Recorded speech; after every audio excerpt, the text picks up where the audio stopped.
Just making sure you see this great shirt before we get started. It's time to get going. Halloween hooker night. Not quite yet, but we're going to be celebrating Halloween all month. I was going to say all week. It's going to be all month. It's going to be more than a week. Welcome back. I almost said happy Friday. It is a Sunday edition of Gallery Night, Cocktail Night. Welcome back. Good to see you, everybody. And a big cheers, my dears, after a busy weekend. Good to see you. Let's see who's here. Oh, Andrea, I can see you're on. Mm. Oh, I needed that. I needed that sip of wine. I'm going to drain that glass pretty fast. It's a double header today with teaching and then coming to do the live show. This is my relaxation time, but man, it's been a lot of running around. Let's see who's here. Let's see which of my buddies are here. Gayla, great to see you. I almost did it again. Happy Sunday night. I'm going to be so confused for the next few days. Pamela, cheers, my dears. Cheers to everybody from Liberty, South Carolina. Great to see you. Carol, you sent a beautiful piece. Pamela, you did as well. Carol, great to see you in Wisconsin. I'm sending your rugs back. I swear, I'm systematically sending the rugs back. It has been a mammoth effort, as you can imagine. Just packing them, labeling them, finding boxes, all this stuff has been huge, along with everything else. We'll talk more about it later, but in terms of this coming week, I'm trying to think forward. I'm going to do a regular schedule again this week because here we are on a very irregular night on a Sunday night. It is nice though, isn't it?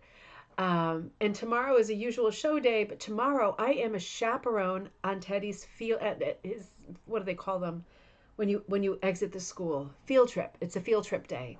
They're going to some kind of adventure park, so I'm the chaperone from 9 to 3. 9 to 3. I would never have signed up for it if I thought it was 9 to 3.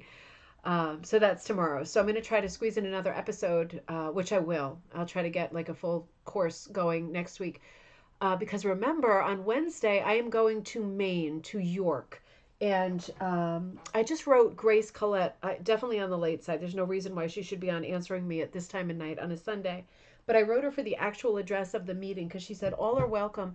The guild that is in York, Maine meets at one of the churches there, right, that I need the address to on Tuesday, right, on that Tuesday of every month. And I will be there this coming Tuesday and I will have the details for you. I promise I'll post them. Because she said people are certainly welcome to come if you're interested in the guild. That's a great chance to get a feel for the people who are there. The talent that's there is incredibly great, right? It's a very impressive guild, but also a very welcoming guild, a very friendly guild.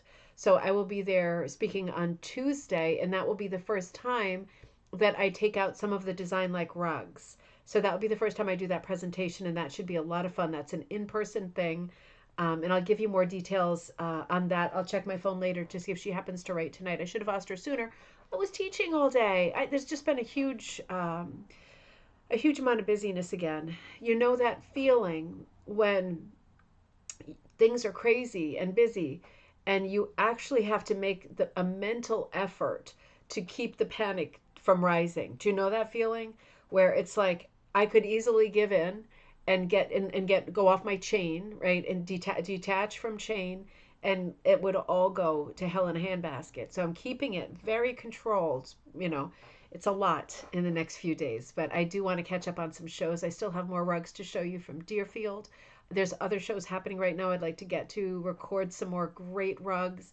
Kirsten, we still have to do the thing on my book project before the second book comes out. We better get going on that. There's a bunch of things that need doing. Kirsten, maybe I'll just come and visit you for that. Maybe that makes more sense. Anyway, it's been crazy lately, but stay updated. Make sure you're subscribing to the channel so that when you look for me, you know where I am and where to find me. And if there's a pop-up event of some sort and I can turn the camera on somewhere fun, I'll do it.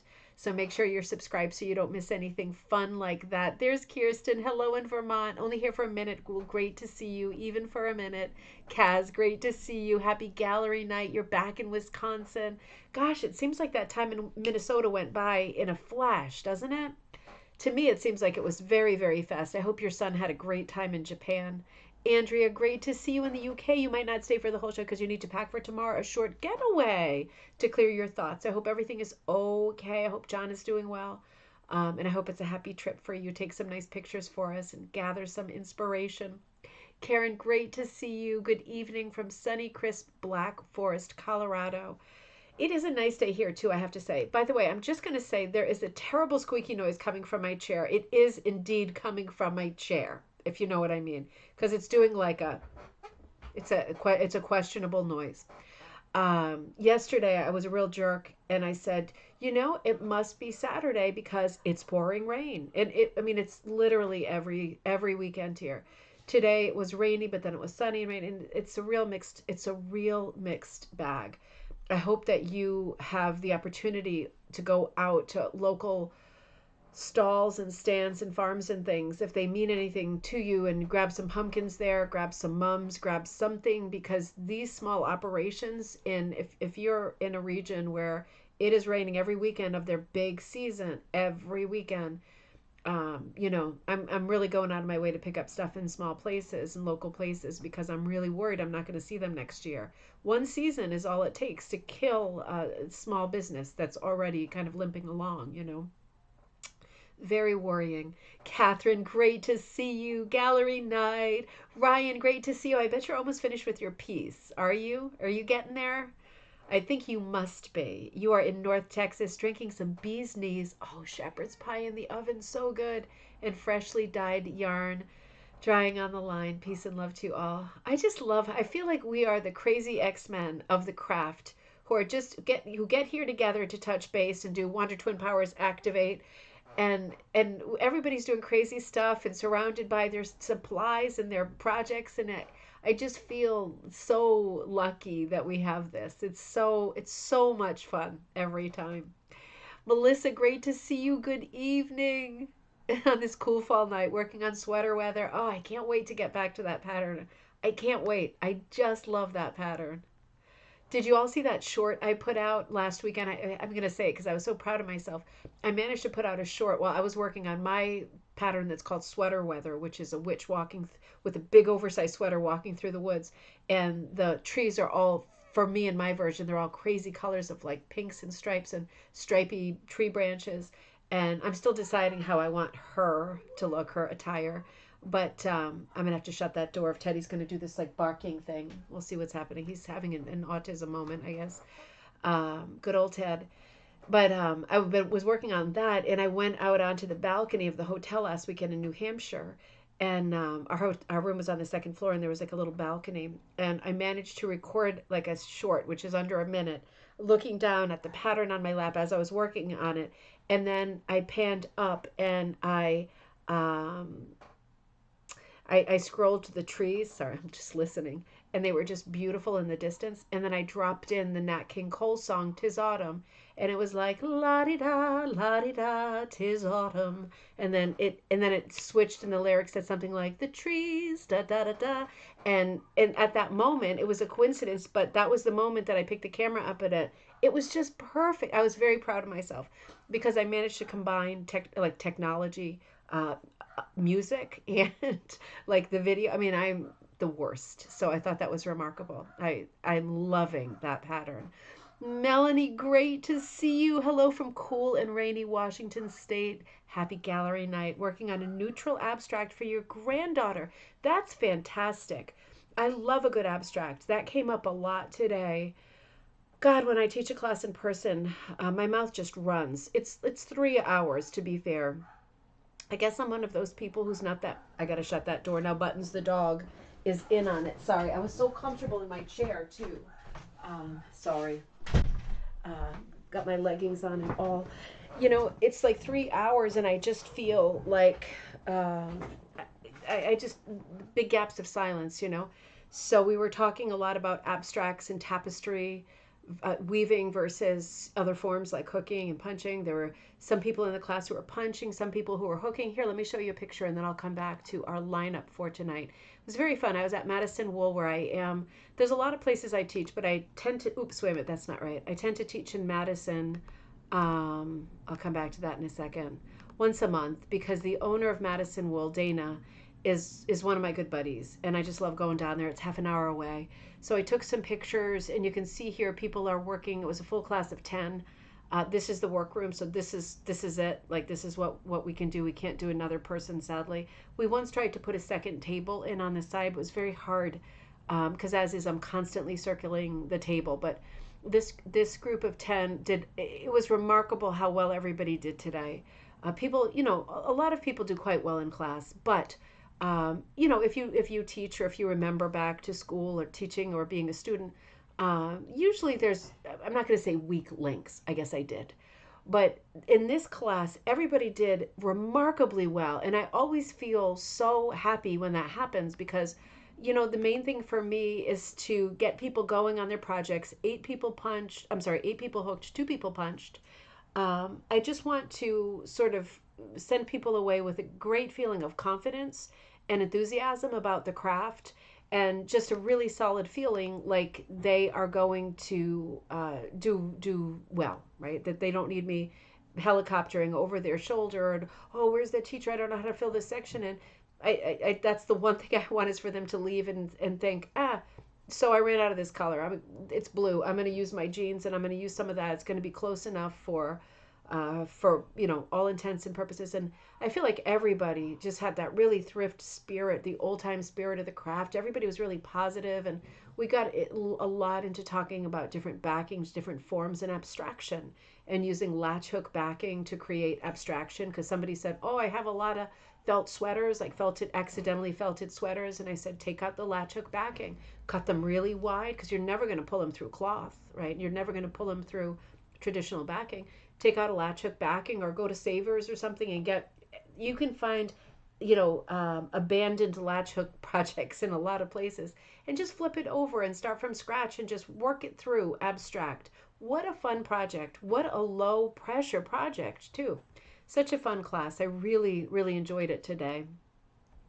I usually do. Sometimes teaching in person is obviously more stressful than other times. It really depends. And the weird thing is, you just never know, because sometimes it's like the perfect storm, or sometimes there's a personality or two and it's challenging. It was very relaxing today. I just felt like so Halloweeny. And I said, when at the beginning of the class, I had this on, and I had like some kind of stupid Halloween vest or something. And I said, I'm just thinking back to when my grandmother was alive, and she used to say, as soon as we hit Halloween, it's like you've got one foot on Halloween and you got the other foot in the new year. And it's so true. I was just feeling that in a huge way today. Cats Gallery, great to see you. Welcome to Gallery Night. And Linda H., hello in Massachusetts. Great to see you. Matthew, great to see you. Happy cocktail night. Since you showed me a drink, and now I've got to sip a drink. That's how it works. Mm. Kara, great to see you in Illinois. Welcome. And Karen, it's been forever, but there you are. I'm so happy to see you in Connecticut. Great to see you. Robin, another Wisconsinite. All my Wisconsinite buddies are in today. Are you having an old fashioned? I have to ask. Lynn, great to see you in Tucson. Mom, you logged on from Granby, Connecticut. One of the girls in the class, Mom, was from Granby. Her name was Beth. She was probably my age. I said we should get together next time I'm visiting my mom in Granby. Really, really nice person. Oh, thank you for noticing my UFO earrings. Aren't those fun? It's like a cow that's getting zapped up. And when I had the kids' party last week, when I had Jossie's party in the yard, maybe it was the week before, one of the moms had very short hair, and real pretty, but not really a lot of jewelry. And I had my other stupid earrings on that, had seasonal stuff happening. And she said, I have a pair of earrings, and I think that they're better for you than they are for me. And I said, well, I like to wear funny earrings because I do a lot of stuff with the camera, and you can only see me from here up. So it's fun to have fun earrings on. And she said, oh, when she came back to pick her daughter up, she said, I'm going to bring the earrings. And these were the earrings. And I thought, wow, I just love them. Thank you. I can see why you love them, because you did that great UFO project. So it probably reminds you of that. Reminds me of that. Linda B., howdy in Jersey. Great to see you. Dave up in Toronto. Greetings from Toronto, working away on Automagic. That's another one I'm dying to get back to. We're going to see that tonight in our slideshow. Automagic was a free pattern that I put out from Ribbon Candy Hooking. It was a gift, a free pattern. There's lots of free patterns out there on ribboncandyhooking.com. I put it out on the website and also in our Facebook group. It was linked here in prior videos. So it's just a nice, simple autumn pattern, very traditional, but works a little bit like a sampler with the text Autumn Magic in the body of these flowers. I can't wait to see it, Dave. Kaz, great to see you. He had a good time. Oh, I'm so glad. Barbara, great to see you. Good evening. Ruth, good evening. Great to see you. It is a good weekend so far. Lots of work, but it feels good to be getting work done too, you know. Oh, you carved your first jack-o'-lantern of the month. Carving my second soon. Halloween is almost here. We've got to get going on that too. We have got to get going on that. Teddy actually asked me like 10 minutes before I started the show, right? I had literally just drove him up the road to Dairy Queen to get like a pumpkin spice blizzard. And we came back in and he said, "Mom, do you know how to make pies?" And I said, What do you mean, like right now?" And he said, "Yeah, can you make a pumpkin pie right now?" There's no way he's going to eat a pumpkin pie. I mean, there's like no, it doesn't come between two hamburger buns. I mean, maybe it could. That might be something else. But I said, yeah, sooner or later we're going to get going on all our pumpkin stuff. But yeah, hopefully soon. Just checking. Lori, great to see you in New York. Kim, great to see you. I hope that you're doing well. I got your piece and it's in the show tonight. It's absolutely beautiful. And of course, you're in Australia, so it's the opposite. It's completely the opposite time of year and weather. Late spring and warm, already 26 Celsius. Wow. I hope you're doing well. I hope your recovery is going really well. And Lynn, great to see you. Light at the end of the tunnel. Turned out to be an oncoming train. Oh no. Okay, rough for 6 months. That's a long time, but back on track. All right. Well, stay railed and stay in touch so we know that you're there. Sometimes that does happen. You walk toward the light because you're like, oh, look it's right there. It's not the right light to walk toward, right? That's sometimes how it goes. I'm glad you're back on track. I'm glad you're back. Colleen, great to see you in Maryland. I put that image in right before the show started, so we'll be looking at that too. Judy, Halloween, then a crazy tumultuous blur, and suddenly January. It's true. It's like it's tumbling holidays, and they're all like giant dumbbells that just bounce off your head. It's incredible. Gail, another buddy in Australia. Great to see you. Good morning. Oh, Ryan says I'm not on Facebook. So I'd like to drop this here. I have some hand dyed yarn in the shop and more to come. Great, Ryan. Put a link in if you can. Absolutely fine to put a link. You're one of the buddies, and you absolutely should be showing the link here. It's the Etsy store, so that everybody knows what you have. I think that's fantastic. I'm super happy about that. I'd love to see you get going because your work is so good. And Kim says, and it's morning there. Yep, so completely different. Let's get going. It's evening here.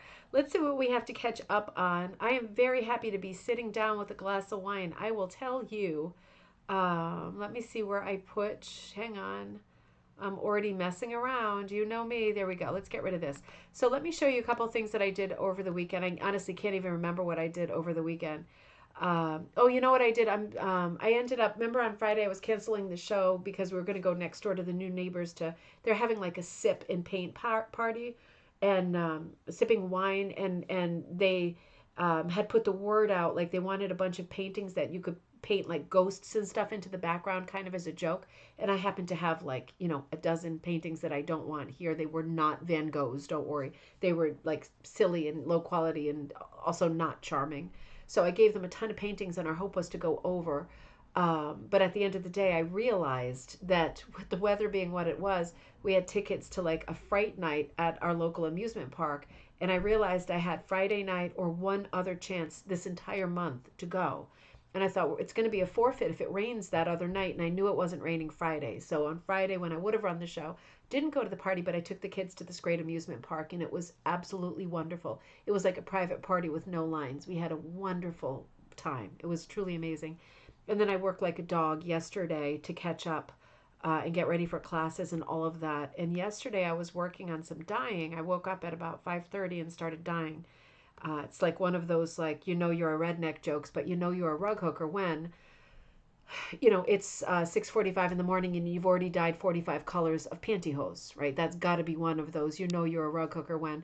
So I was up early and I did, all in all, in the morning, I did about 60 something colors. And I had wool, I had yarn, I had pantyhose. This is a tray of pantyhose. And I did so many extra pantyhose. I always have to do extra stuff for the live teaching dates in Madison because so many people come and they want to buy some extra stuff. So I like to have it there. And the stuff that I have left over, there were quite a few patterns in full sugar skull kits left over, and I will post those in the group tomorrow. I did that last year and they were all gone the same morning. What kind of dye do you use to get such pretty colors on nylons? Judy, this is all Dharma, Dharma. This is all Dharma. They're in California, I think San Francisco. These are just straight out of the gate colors. I can see lime pop. I can see boysenberry. I can see purple pop, fluorescent safety yellow, vanilla cream, blueberry, cherry. I can see a lot golden pear. A lot of the straight colors that I use straight from the thing to keep things fast. It's an acid dye. Yeah, it's an acid dye. And this is toner black. Makes a nice black. Really fun, very high saturation, so lots of amounts. But I did an absolute ton. Melanie, I wholesale boxes of pantyhose that the boxes actually arrive. They are the size of a refrigerator. I'm not kidding. Like they're a giant, giant box. So I always have tons of pantyhose on hand because a lot of people order pantyhose from me. So this product I cut up this morning. This is some of the pantyhose that was dyed and cut up. There's about 20 colors of pantyhose. I put this together as a product. I think there's a couple more left in the shop.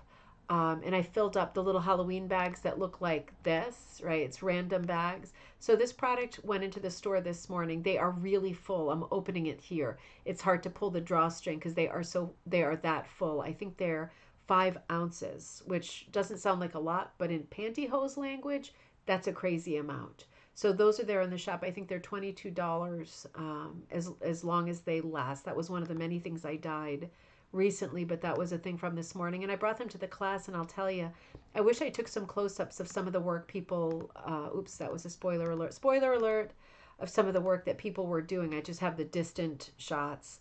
But it's so different when people transition from hooking with traditional wool strips and yarn to using a little bit of nylon dyed pantyhose, because it just looks different. It's so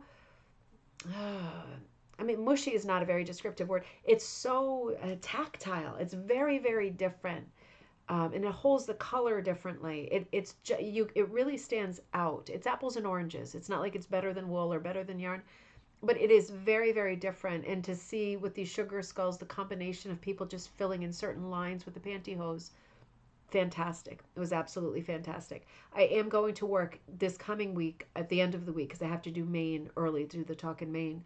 But I am going to work on the dye class. And if you are interested in that, that is something that comes with pantyhose. That's one of the 10 techniques. So a lot of fun.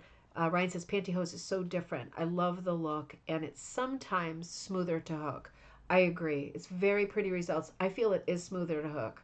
And I have videos on this, whether you want to cut up the leg, or I usually cut around and do calamari, right? So it's like a tube, and I just cut and I end up with a ring, like a calamari ring, and I hook with that. And by nature, it's doubled up. You can cut it, and then it's not doubled up.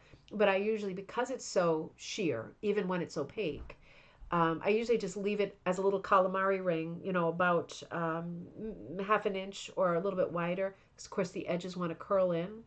And I hook like that. You can only get maybe 4 or 5 loops out of one piece, but it moves like this. They look like the old pot holder nylons from back in the day when you used to make nylons out of cotton, pot holders out of cotton and nylon material loops, right? Remember that? All right. So different. So here we go. Let's get going on our night. Let me take one sip. One more cheers, my dears. I love this piece. Deborah Hogginson, this is a beautiful piece. Deborah did, if you remember back, the bunny with the grapefruit leaves. Do you remember that great piece that was also in the Hartford show? Now, this is a current piece that Deborah's working on. She wrote, I've been working on my Van Gogh chair. This is another free pattern that is always available at Ribbon Candy Hooking. And Shannon is busy sending back all of the Van Gogh chairs because that exhibit has recently closed in Delaware. So that was great to have it up in both Hartford and Delaware. It was just a lot of fun and great exposure for our craft, right? So Deborah says, I've been working on my Van Gogh chair and I'm mixing wool and yarn, both. I recently started using yarn. My outlines are the stem embroidery stitch using black wool yarn and a tapestry needle. Oh, very nice. Very nice. I like the look with this piece. The walls with the olive green, the will be olive green. Sorry, my glasses aren't quite right, but I don't have any here. I can see the olive green working really, really well here. I can really see like an avocado color back there. It's going to be such a great complement to the red chair, isn't it? Those are absolute opposites. I played with green stripes of different colors, but I felt it was too busy. The dark green column is where the walls will meet. Yes, so that's in the background there behind the chair back. The chair will be the focus. I also had a sketch behind the chair, but for the same reason, I removed that. Okay, that can happen, and that's the great thing about works in progress, isn't it? Now, I have to say what I really love about this piece, I love the piece, and I love the colors.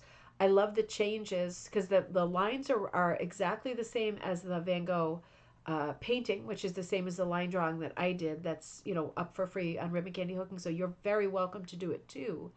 I like the switch out from the chair being yellow to red. I like the straw seat being the way that it is.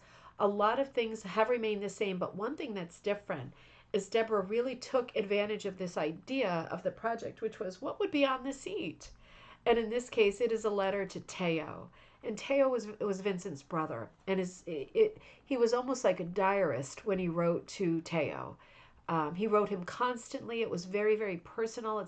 All the letters that have been recovered between the two brothers really give us the best insight to Vincent's life. So I think it's just really beautiful and romantic that there is a letter to Teo on the chair. It's almost like maybe it was the last letter kind of a thing. Very evocative scene, really beautiful scene. And Deborah, it's coming along beautifully. Absolutely gorgeous. Speaking of gorgeous, Sharon, this is just astonishing. Cheers! This is Thanksgiving Turkey. The pattern is by Trisha Travis and it's called Thanksgiving Turkey. I decided to hook this in fine cut shading style rather than primitive style. It is often hooked in. Yeah, because this is a very recognizable pattern. This is an old postcard. And Sharon says, I like him so much. I'm now punching him in 3D Ultra Punch. Oh, that's great. Oh, that's going to be a lot of fun. I can't wait to see that too. This is such a detailed piece. I really do love it in the fine cut like this. This really is extraordinary, isn't it, Ruth?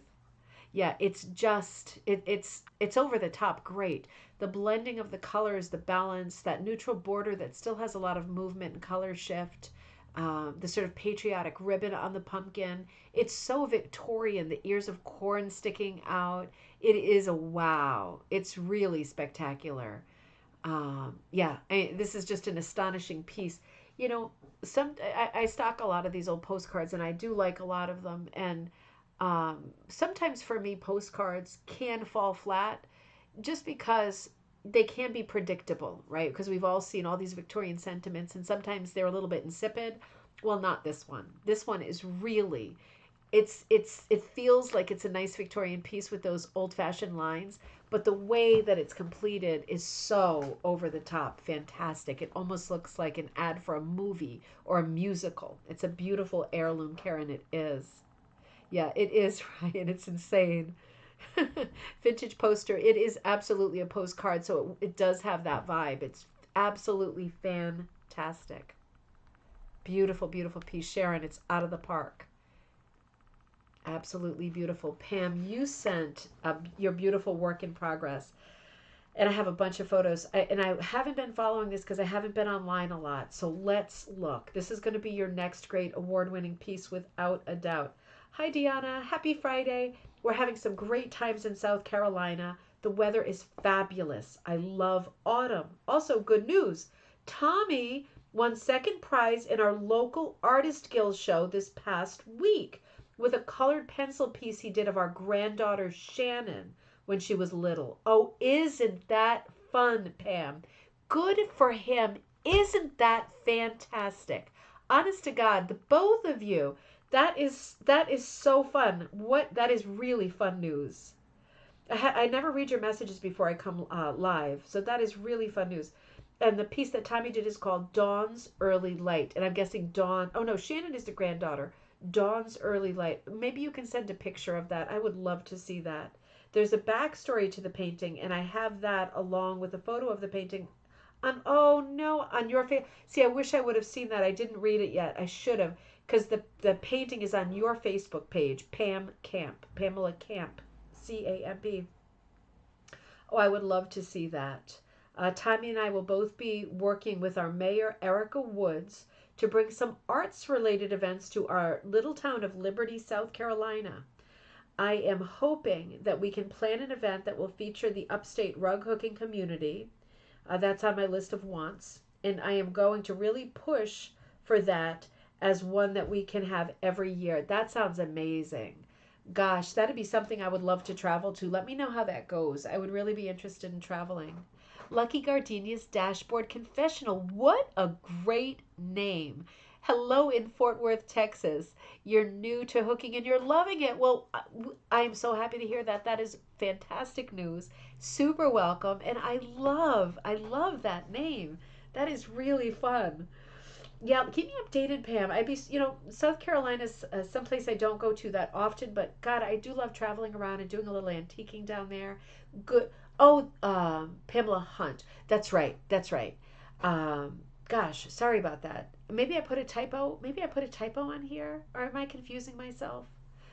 Check the Facebook page because you'll be able to see that great piece, Dawn's Early Light, that Tommy did. That's going to be absolutely beautiful. Keep us updated on the art project. As for rug hooking, I've begun my next project using a good portion of the hand-spun yarn that I've been spinning on my little Nano 2, oh God, I remember that, electric wheel, and some silk sari ribbon. I don't have a name for the piece just yet, and suggestions are welcome. It is my own design. It's 18 by 28 inches on linen burlap. It's a bit of a fauvist feast, meaning like the fauves, the period of art, right? With all of the bright colors, but it makes me happy. I'm still working on a background palette. It could be dark, but then it could be light. I'll be auditioning colors for that after I get the main elements hooked. I think that's very wise, which seem to be hooking up quickly. I might even get this piece done by the first of the year. I say that, but well, who knows? It'll be done when it's done. So yes, these are Scottish thistles, and about 3/4 of my ancestors were Scottish. So a little bit of a nod to them. See, this is interesting, Pamela, because I'm going to switch to another. Do you see the amount of color change in the thistles? I think this is absolutely. Oh, Camp was your previous name. We've had this conversation before, right? And I'm just a ding dong and keep forgetting. So Facebook page is going to be Pamela. We're friends on Facebook, right? Is going to be Pamela Hunt. Pamela. Yes. Yes, Melanie, it won the big prize, right? I'm sorry, Pamela. I will let you tell the story. This is a beautiful piece, and I love the way that you mentioned the sort of fauvist movement. But I'm also going to say, being Scottish, this does also remind me of the color palette of the Scottish colorists, which is a different and much lesser known art movement, right? Based obviously in Scotland, the Scottish colorists. Might be cool to look at the work of there's a large group of people who fall under the Scottish colorist umbrella, but collectively they are known for their really striking and bold use of bright colors. So that could be an interesting inspiration for coloring this. So far, it's absolutely perfect, and I'm loving it. I think I'm going to love the background, whatever you choose. I can see why you'd want to go for dark. I'm just not, I don't know. I'm going to have to see more for myself in my mind. It's not up to me and it's none of my business. But I'm going to want to see more. I want it to be striking, but I don't know. I'm just loving the brights so much. I don't want to see it cross over too much to being like a traditional primitives palette with a dark background, because color is such a big part of the story with this piece. Let's see what you do. I know you are better than color than I am. I know whatever you do is going to be just right. Now, you sent an update because this was over the course of a few weeks, just sending along an update on my Scottish thistles pattern. It's coming along pretty quickly using the DK handspun. So, right, that's a certain weight of yarn, the hand spun. I'll send another update tomorrow, and after I've worked on it some more. You were really killing it at this point. I can just feel the energy, right? You're clipping and you're working and you're frantically making progress. And just as with the hollyhocks, you work very quickly and in a very painterly manner, which isn't a surprise because you're a great artist. Um, Gosh, I really like this piece. I'm just soaking it in for a minute.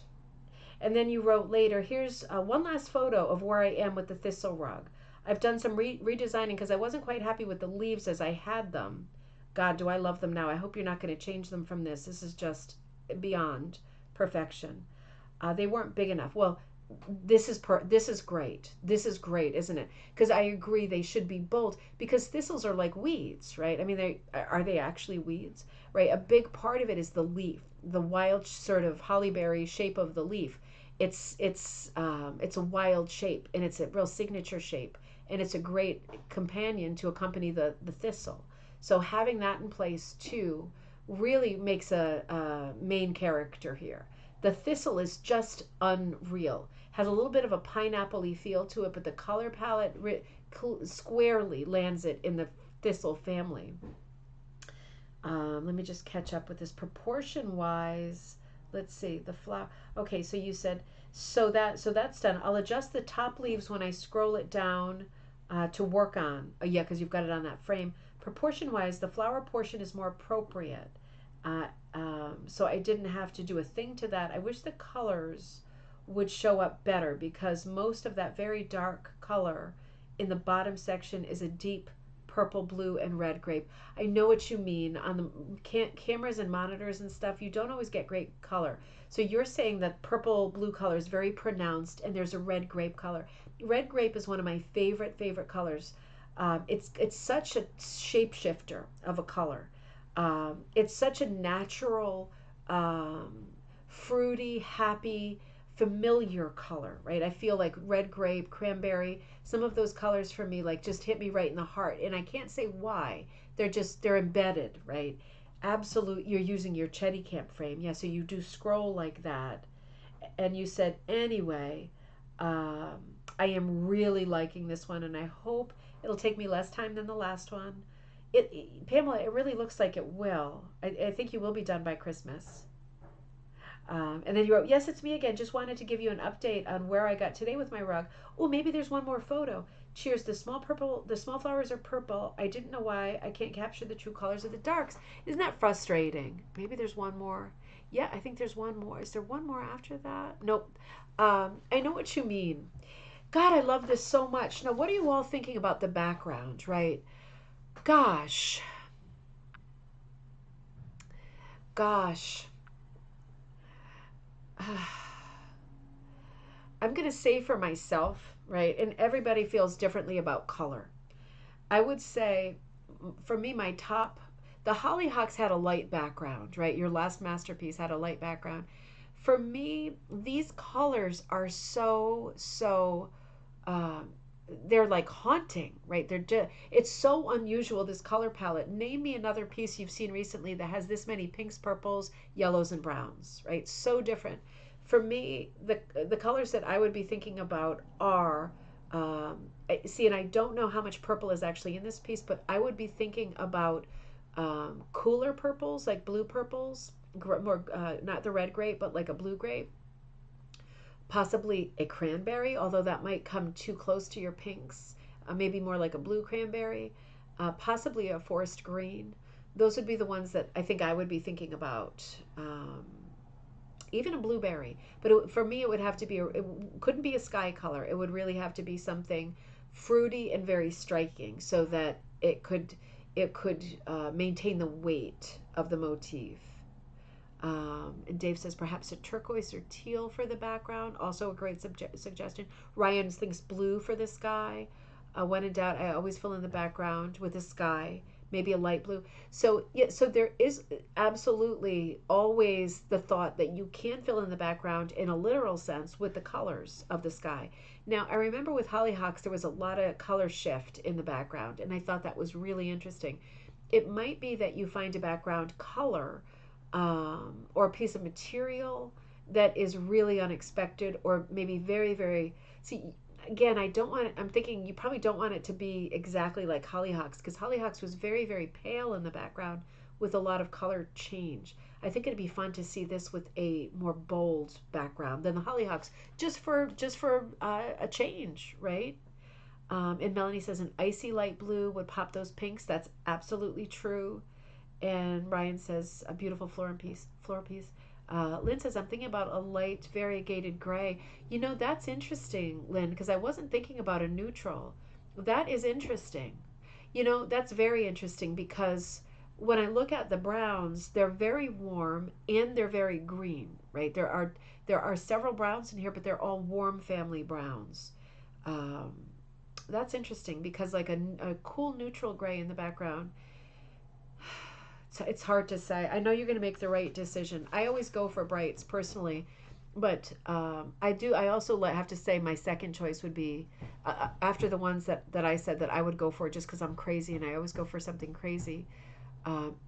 If I were going to do a blue, I think I would do a navy, but that's just me being a boob. But I also like the idea. If I were going to do neutral, I think I agree. I think a gray would be unexpected. And grays really, you can get so many variegated grays, right? You can get grays with ghostly hints of literally 100 other colors in them. There's so many great grays at yarn stores too. If you're used to hooking with yarns, which you are, and you're willing to hook with a DK, which you are, um, maybe even, now here comes a crazy one, looking at mohair, because variegated colors of mohair would give the air such a soft look in contrast to the somewhat brutalist shape of the leaves and the thistle flower. You know what I mean? That could be interesting because the motifs are very sharp and jagged. And something like a gray with, yes, purples, very muted colors in the background, but I feel like a mohair could bring a very tactile, exciting bit of drama to this piece. Just a thought. I think I'd be thinking about something like that. I have a lot of mohair skeins that are from the company Hedgehog. A lot of people do mohair very well, but they're my favorite, and I feel like they do the most unusual colors. It could be something interesting to think about. Beautiful piece, as usual. And congrats to Tommy. That is really fun. Purplish gray. I like the idea of purplish gray as well. Goretti, great to see you. Great to see you. Oh, let's move on to our next great piece. There's a lot of great pieces tonight. Teresa Wallace. So this piece was sent, no comments, but I absolutely love this piece. I think Teresa, you sent 3 pieces. They are all beautiful. I'm wondering if they're original patterns. They are so lovely. It doesn't matter if they are or aren't. I just love this piece. There is something about, oh, Anita, great to see you. It's good to brainstorm, isn't it, Pamela? It really is. Pamela, I always say Pam. Sorry, I got back into that cup. You know, the thing I really love about this piece, I love compositions of multiples, and this is 2 lovely houses. They are kind of a storybook 1920s quality to them with the gables, you know, with the one gable is set a little bit forward. Really charming houses, but what I really love about this house is the situation, the physical situation, right? It's very unexpected to find some cute little, you expect to see this in an enclave of a small suburban neighborhood, these little storybook houses. They're always right outside the twilight of a city, right? But in this case, here they are right against the edge of the sea or lake, and it looks like the sea. Very, very pretty. Lots of sort of mystery here because the sea is behind, but we're not seeing the kind of vestiges of the sea. We're not seeing the sand or dune grass or anything like that. We're seeing grass with the sea in the background. Really unexpected and really pretty. And it does have a Cotswold look, probably because of the cottages. Really pretty.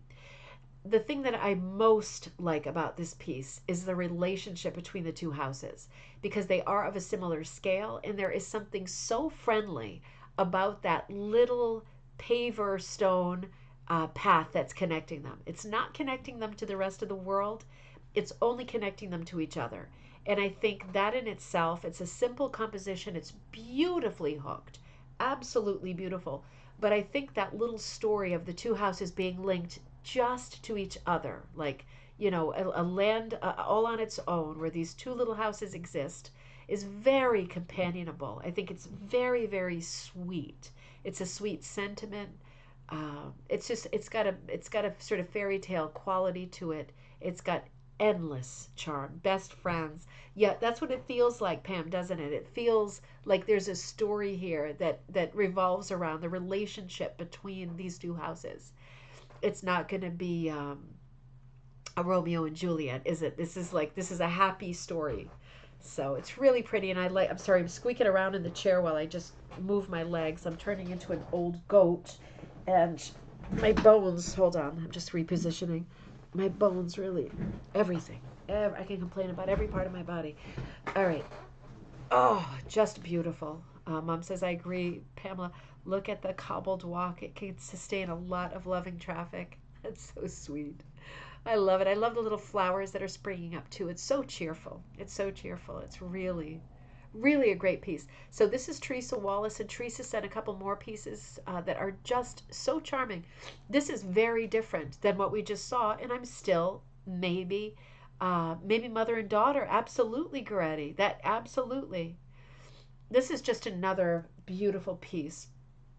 Much more primitive in its feeling, a little bit of a Magdalena feel, only because it is a scatter pattern, right? It says scatter. Here they are, toss up in the air. Here they land, where they land, right?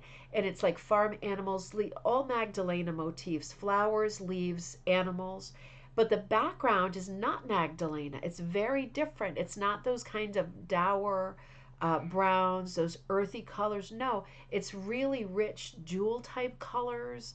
I love the outlining in white. It's really helping it pop, but still maintain much more structured than a Magdalena. And when I say Magdalena, I mean the rug hooking artist from the 19th century called Magdalena Briner Eby, E-B-Y. And that's a person who we talk about a lot because she's one of the great pioneers of rug hooking, and absolutely stellar work. Very, very important early work.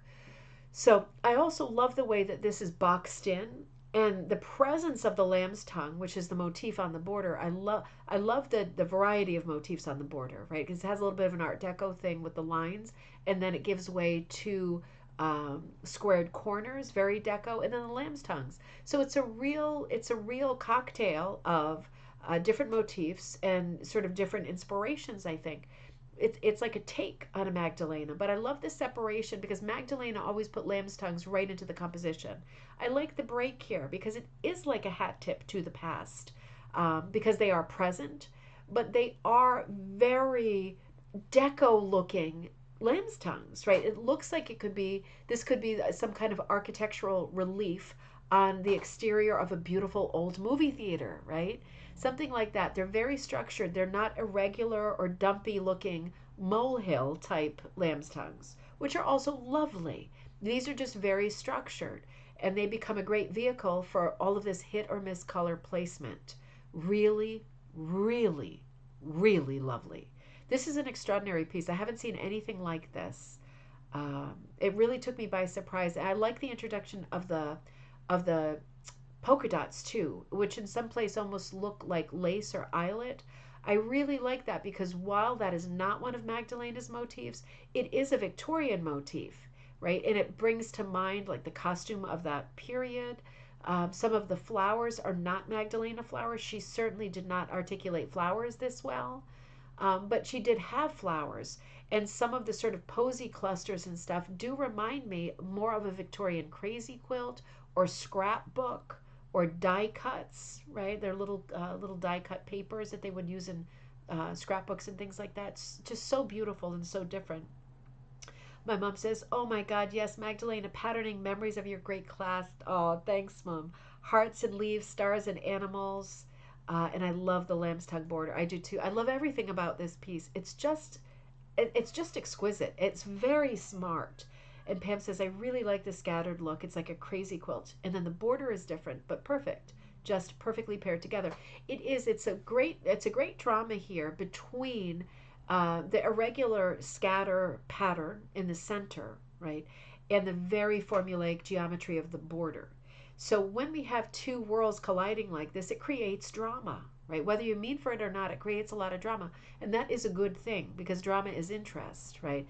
Not when your neighbors are talking trash about you, but when we're looking at art, right? Very specific, situational. So it's an interesting piece because when we're looking at pieces that are scatter or toss compositions like this one, we are looking at something where everything within the composition has equal weight. Yes, you might look at the horse because he's more toward the middle, or that green leaf because it's more toward the middle. But like in terms of composition, it doesn't. The horse doesn't have much more weight than the rooster, right? It's just that the rooster's upside down and he's in a more innocuous place. But it's not that any one thing has more weight than another. I would argue that the horse and the star are also on equal footings because it's a scatter pattern, right? It's not literal. And while your eye wanders around seeing all the things that fell, right, that were hooked in this manner, you're looking for things you can identify. You're traveling, you're taking a trip, and you're collecting as you go. You're collecting all this stuff in your memory museum. Oh, a heart, a flower, and all of the sort of connotation that brings up for you. But scatter patterns, with scatter patterns, it's very difficult to give any one thing more weight than another. You can place things centrally, and that will do it. But beyond that, you really can't, right? So it's just a question of they land where they land, and you hook them that way. And that is the fun of this kind of composition. Lucky Gardenia says, I was definitely also thinking of, it reminded me of a crazy quote, which I love, because you're also a quilter. Me too. Me too. It's got a lot going. This is a beloved piece, I think, because we've been looking at it for a little while, and I think we're all really enjoying it. Whether it's your style or not isn't really the question.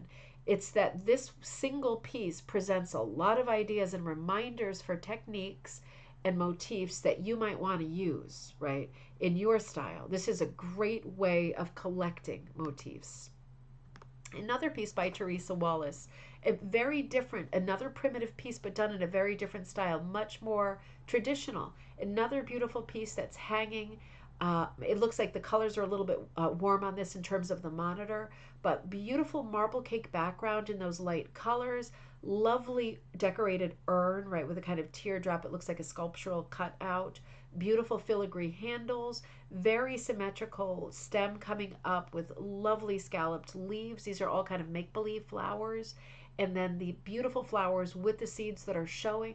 Often when we see seeds showing like this, it can be a pattern or be a reference to pomegranate, which is sometimes a reference to like fertility. So you could have embedded messages in a rug like this. It could be a wedding rug that people stand on to be married. And this would be a great motif with the pomegranate. This is like a traditional Asian motif for unions and fertility and romantic love.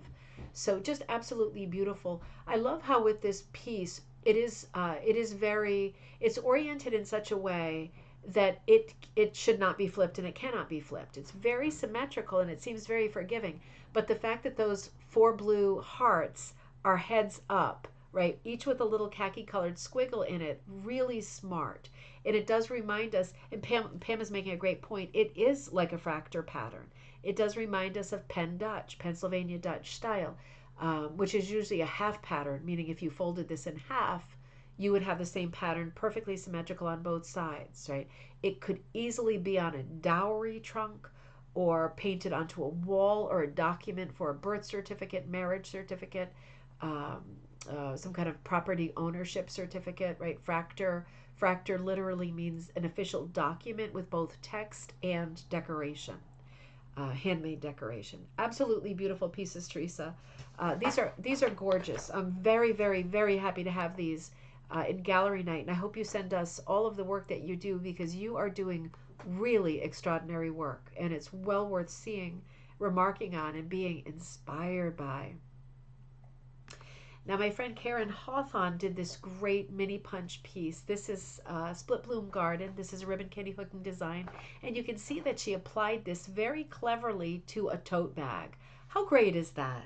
Right? How great is that? Because, then you can use it and it's with you and people can look at it and also enjoy it. Absolutely beautiful. Poor Karen, she was such a saint about this because when this pattern came out, it was the first mini punch pattern I put out. Now I also have out the mushroom series and this is still available and I will put more out. I love doing mini punch, but when I first put this pattern out, I was figuring out about quantities and all of that. In China, I didn't have enough data for figuring if people were packing more than me or punching higher than me. But in any case, I screwed it up, not Karen. Karen is obviously an expert. I screwed up quantities and I ended up sending different colors twice because I couldn't get the browns quite right. Because these are all vintage materials in this kit, right? This is 100% acrylic vintage floss, and I have lots of browns. And when my brown ran out, when all my browns ran out with fulfilling these kits, because there was like 40 orders for these kits, um, I ordered more, and I thought it was the same color, and it wasn't. So Karen was really, really patient with me as I sent out different kinds of browns, and she kind of, we're saying now, auditioned them, which makes a lot of sense. And in the end, we got there. It was the dark brown that was like the one that was plaguing me a little bit. But we got there in the end, and Karen, it turned out to be an absolutely beautiful piece. So pretty. Danny, oh, you always send such fun stuff. I sound like I'm so congested. I'm not congested. Am I congested? Maybe I'm a little congested. Maybe I need some more wine. I didn't feel congested at all. Just thirsty.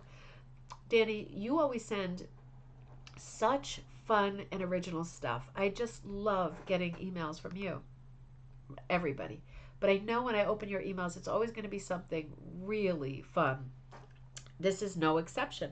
So you wrote, I am excited to see what everybody's been working on recently. My boyfriend's mom finally got her rug, and we're going to see pictures of that. She was so excited and said it ties the whole place together. Well, that's the highest compliment, isn't it? Um, Kaz, on that last piece, you liked how she did the blue edges on the tote bag. That was excellent. And Kaz, you do love to apply stuff to clothing and bags and stuff, so that's a great inspiration piece, I think, for me too. Danny says, I haven't started any new projects because I have had a lot of other stuff going on. I hear you. So I took some time to make, and you worked so hard on that rug, Danny. I mean, that's the thing, isn't it? You worked insanely hard on that enormous rug. You said, so I took some time to make an Instagram to show and sell some of my art. And it is called, so get ready for this, it is called sorry, let me do that right. Mending Moth Art. Mending, like to mend something, Mending, moth, Moth, art. If you want to take a look, that is on Instagram, Mending Moth Art. I do want to take a look. I can't wait to look. I'm thinking of making a rug using a pizza maze from an activity book I bought for a fundraiser. I think it would be pretty simple and fun. Much love. Much love back to you, Danny, always. I'm going to say I about fell down when I saw this because I loved it so much. I am a sucker for labyrinths, mazes, all of that kind of thing. That was one of my favorite things about living in Europe, was doing castle mazes and things like that, getting panicked, absolutely panicked and lost inside them. I think there's something so magical about a maze. Now, this pizza maze is fantastic. I could not help but think, living in a part of the country where there are so many corn mazes at this time of year, um, what a cool idea, because they always have a theme, from the sky you can always see, and they always give you a map when you walk through a corn maze to show you where you are. And I thought, man, this would be a great theme, even the whole pizza, right? Because inside these corn mazes, there are always clearings. Yeah, I want pizza too, Pam. That was exactly what I was thinking. Oh, gosh. Um, with these corn mazes, there's always these cleared areas where there's some kind of a station where you read, or you record information to show that you've been there, because sometimes the kids get a prize at the end if they get to all of the stations. And I thought, what a cool thing it would be to have this like as a corn maze, and to have the pepperonis be like the clearings. How funny would that be? But as a rug, oh my word, I absolutely love it. I love it. I love it as the plain triangle shape without the entrance and the drip of cheese. I get that that's the entrance and the exit. I think that this is just a brilliant idea. I think it would be wonderful to hook, wonderful to look at, a lot of fun. It's a great image. I'm just wondering if it needs one more piece of pepperoni, but that might interfere with the crust. I just love the idea of the maze being very, very geometric, very pop art, right? And you are with all of your emoji series, you do a lot of pop art stuff. I think this fits your MO perfectly. And I would love to see you work on that. Let's look at the rug um, for the boyfriend's mom. And she put this down. It's a long, skinny rug that was made for this space. So this is the edge of it. I remember you whipped the edges in strips of cotton camo, and it's a great, great touch. And I can also see that it fits perfectly into the space.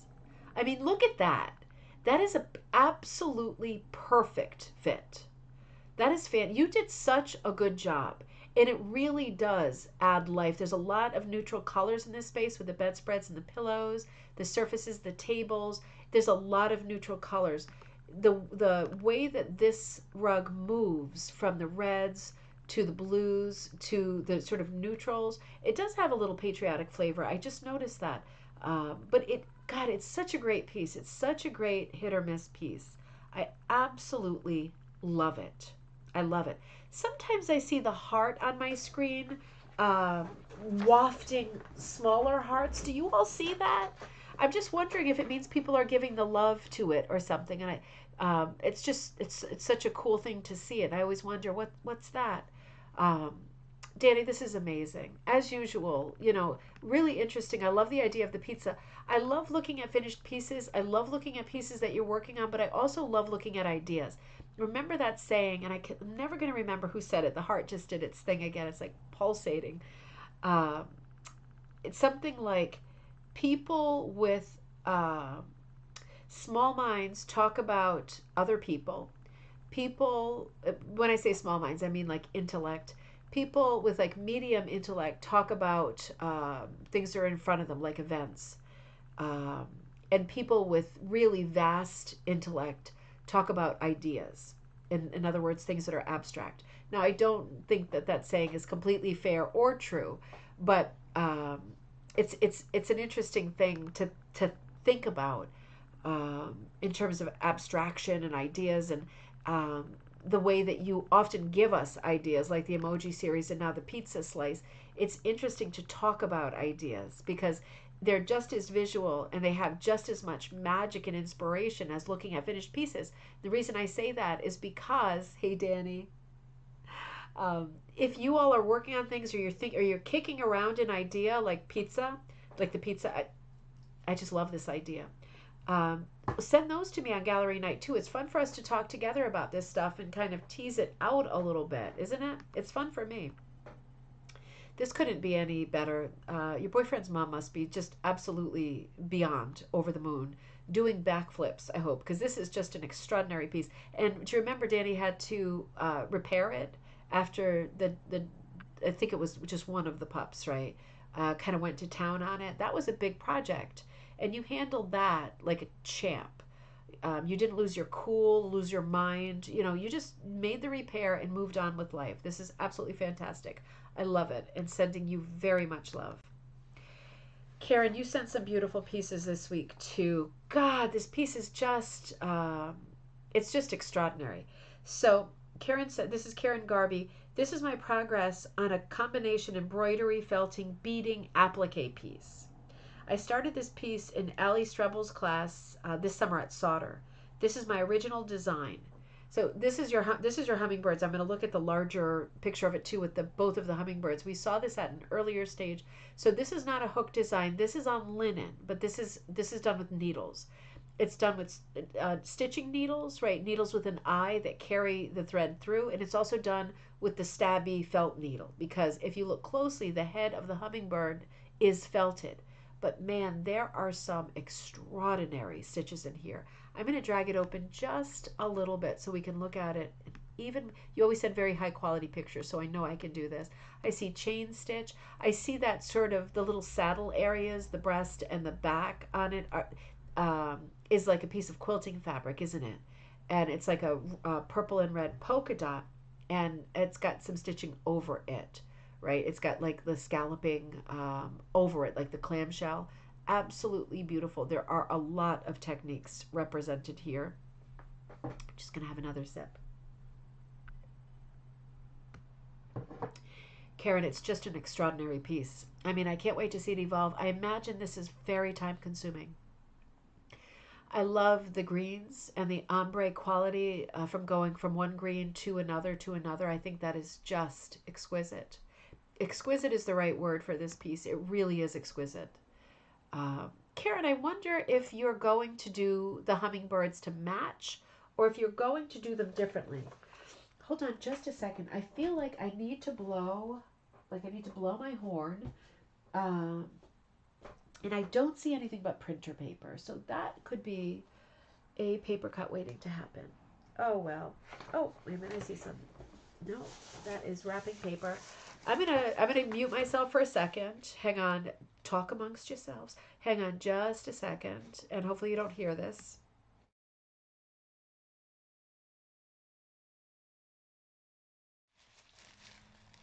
All right. Hopefully you didn't hear that. Just the crinkle of the wrapping paper. Yep, that hurt. Karen, this is just extraordinary. And the only reason I ask if you're going to do them the same or differently is um, I'm half hoping that it's going to be differently because, I mean, this piece really is functioning as a sampler, isn't it? There's so many different stitches and techniques in here. The prestige really is in the variety, right? Not so much. The design is absolutely exquisite. Also, the prestige in this piece really is the variety. And I would love to see even more variety in the second hummingbird. They're just glorious. Beautiful piece. And this next piece is, oh, Karen says I put a little roving under the fabric when I applied it. So almost like doing a little trapunto or a little mini stuffed animal. And, I think that's a good idea because otherwise those saddle areas to the bird would be very flat, right? I think what you're going for is absolute extreme examples of each type of stitch. And they're so finely done. I don't think you want anything falling flat, not even your cotton. So it makes a lot of sense to me that you would puff out parts of the body to pop them, right? That really adds to the sampler quality of this piece. Karen says the hummingbirds will be similar but different. I think that'll be fun. That'll certainly add to the interest. There's so much great symmetry in this piece.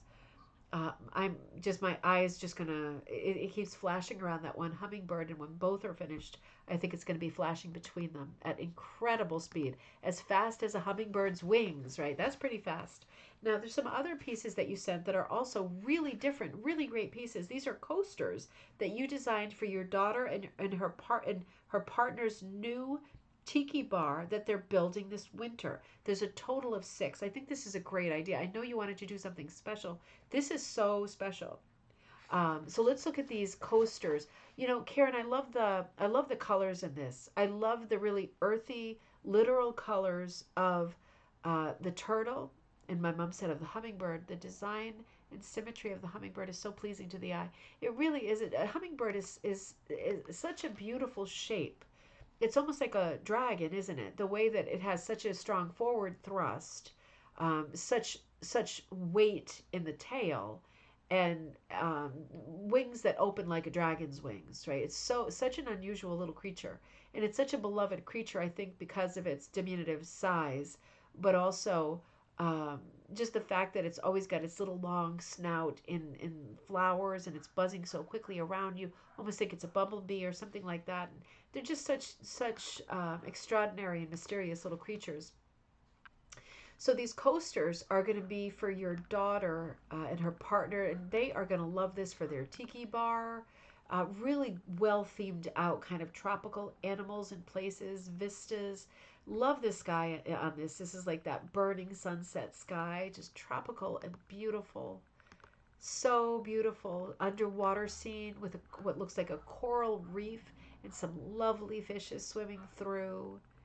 Nice variety of colors, of solids versus mottled and hand painted, and that patterned wool right in the center, the kind of pink and white. It's really pretty. Your directional hooking is excellent in this piece too. It has almost a mosaic quality to it because it looks like a fairly thin cut. It looks like maybe a 4. a 4 or a 5. But I mean, I love how the water remains down at the bottom. I mean, it's all water because they're swimming, but the true blues, right? And then moving to all of these nice warm oranges and pinks, it's really, really lovely. I love how you really went out on a limb and you did a lot of different colors of pink, because it is tempting with something like this to just do all one color of coral with shadows. It's, for me, way more interesting that you've got different kinds of coral and spongy colors in there. It's really, really pretty. I love the uniformity of the fish with the black stripe on them. It is like little part of a school of fish floating by with that uniform stripe. Lots of symmetry here, and then lots of change, right? Very unexpected composition with the irregular shapes, but then that great symmetry of those three little blue fish, like little blue soldiers going right through horizontally, gives it great strength and also great direction, right? We know we're looking over toward the right. And you used mostly noodles for that. Lynn says, I have to go, but I want to thank you so much. I feel inspired. Many blessings. Same to you, Lynn, and I'm sure we will see you very soon. Have a great rest of your Sunday. Karen says they are number 3 and 4 cuts, so they are really small cuts.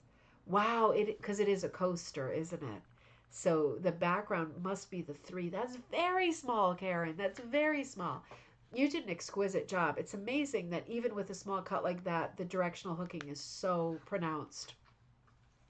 Another great sort of tiki figure, right? This like sort of totem figure, a very Scooby-Doo feel to it. Lots of fun. This reminds me of the old menus. Like we still have them at a lot of our Chinese restaurants when you want to order a crazy cocktail like a suffering bastard or one of those. Like that is actually a cocktail. I'm not making that up. And it is wonderful to boot. But they always have them in these kinds of cups and this kind of illustration on the menu. Very vintage looking. Very, very pretty. This is a stellar set of coasters. Beautiful flower too, nice tropical flower, pretty colors, pretty background. It's a great variety of images that you're showing with these coasters. I love that there's variety. And the theme is like tropical, but it's not like punch you in the face tropical. It's not like you're doing a backflip trying to get things to be uniform or there be some absolute sameness from one image to the next. I think the variety is so much fun and is going to add so much color and conversation to the little tiki bar. That is going to be such a lot of fun. This is not one of the coasters. Those were so much fun, Karen. They were, what a great gift, you know. Now, this is something else. This is the Chef Santa that you made from Donna Harkman's class or her 2-day class at Sauter. You've been working on this, and we saw this in earlier phases. It is 14 by 17, which is not very big, and it will be framed. I'm using mostly 3 and 4 cuts for his beard. Sorry, 3 and 4 cuts, but for his beard you used fur yarn. For his hat and apron, they were made with sari ribbon. So let's look at that. Hold on.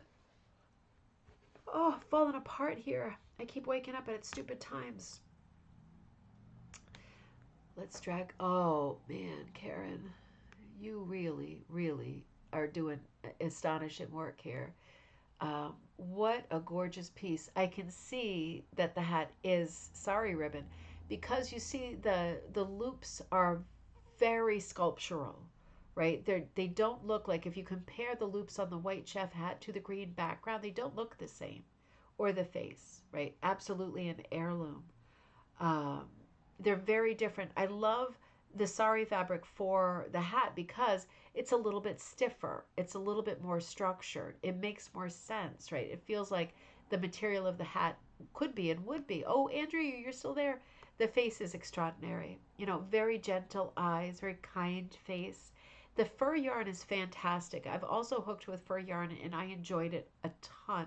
It hooks very, very fast and it gives this great effect. I'm so sorry, I'm yawning. What an animal I am tonight. I'm not bored, believe me, I'm not bored. My body's shutting down a little bit, that's all. I love the lips too, right? I love the fur yarn because you see his lips through it and it's so realistic right there. You almost expect him to speak. And Linda says agreed, his eyes, the shading, the whole thing is just extraordinary. It's just beautiful. Chef Santa. This is a Donna Harkman pattern. It's just extraordinary. So you can see the apron is also the sari ribbon. It really stands out because it's very different. And I love that peppermint pattern that we're seeing on the bottom. That is that like a probably a kitchen mitt, something like that. Gosh, it's pretty. It looks like it's hooked with chenille or something around the border. Is that a velvet yarn or chenille or something? I hear footsteps. We might have a visitor. Joss, is that you? You want to say hi? Oh, it is. It's like a nice kind of chenille yarn with a little bit of sparkle. What did you use to hook around the gingerbread man? To hook around the gingerbread man. So we'll wait, Pam. We'll wait on an answer for that. Joss, you want to come in and say hi? Oh, okay. She's too busy, so that's all right. Hope she's not putting on a scary costume. Uh, really pretty. The oven mitt. Okay, so the border is wool yarn. Oh, it's so sparkly. Did you put a little bit of Angelina in there, or is it the Door Mill sparkle yarn? Maybe that's where the sparkle's coming from. Absolutely extraordinary piece. You know, Karen, the green of his shirt, that looks like velvet. Is that velvet? That's really pretty. I love the gingerbread man too. All the different colors in the gingerbread man. Karen says Dormill sparkle yarn or sparkle wool. Sparkle wool. It says sparkle wool. It's just a thin cut, so it looks like it might be yarn. Yeah, that sparkle. I don't know if they do it every year. They have different colors of it. This looks like it's dyed, but no matter whether you dye it or not, the sparkle remains. Right? It's absolutely beautiful. Absolutely beautiful. Love that piece. Oh, this is what I am absolutely. I'm telling you, I'm absolutely fine. I think my I sound like I'm getting sick just because I'm tired and I've been waking up early to try to get orders done, try to get work done, like keep get the show up. And teaching today was like a double header for me, and then getting the thing ready for Maine on Wednesday. It's just maybe I'm getting a little bit run down, but I'm not sick or anything like that.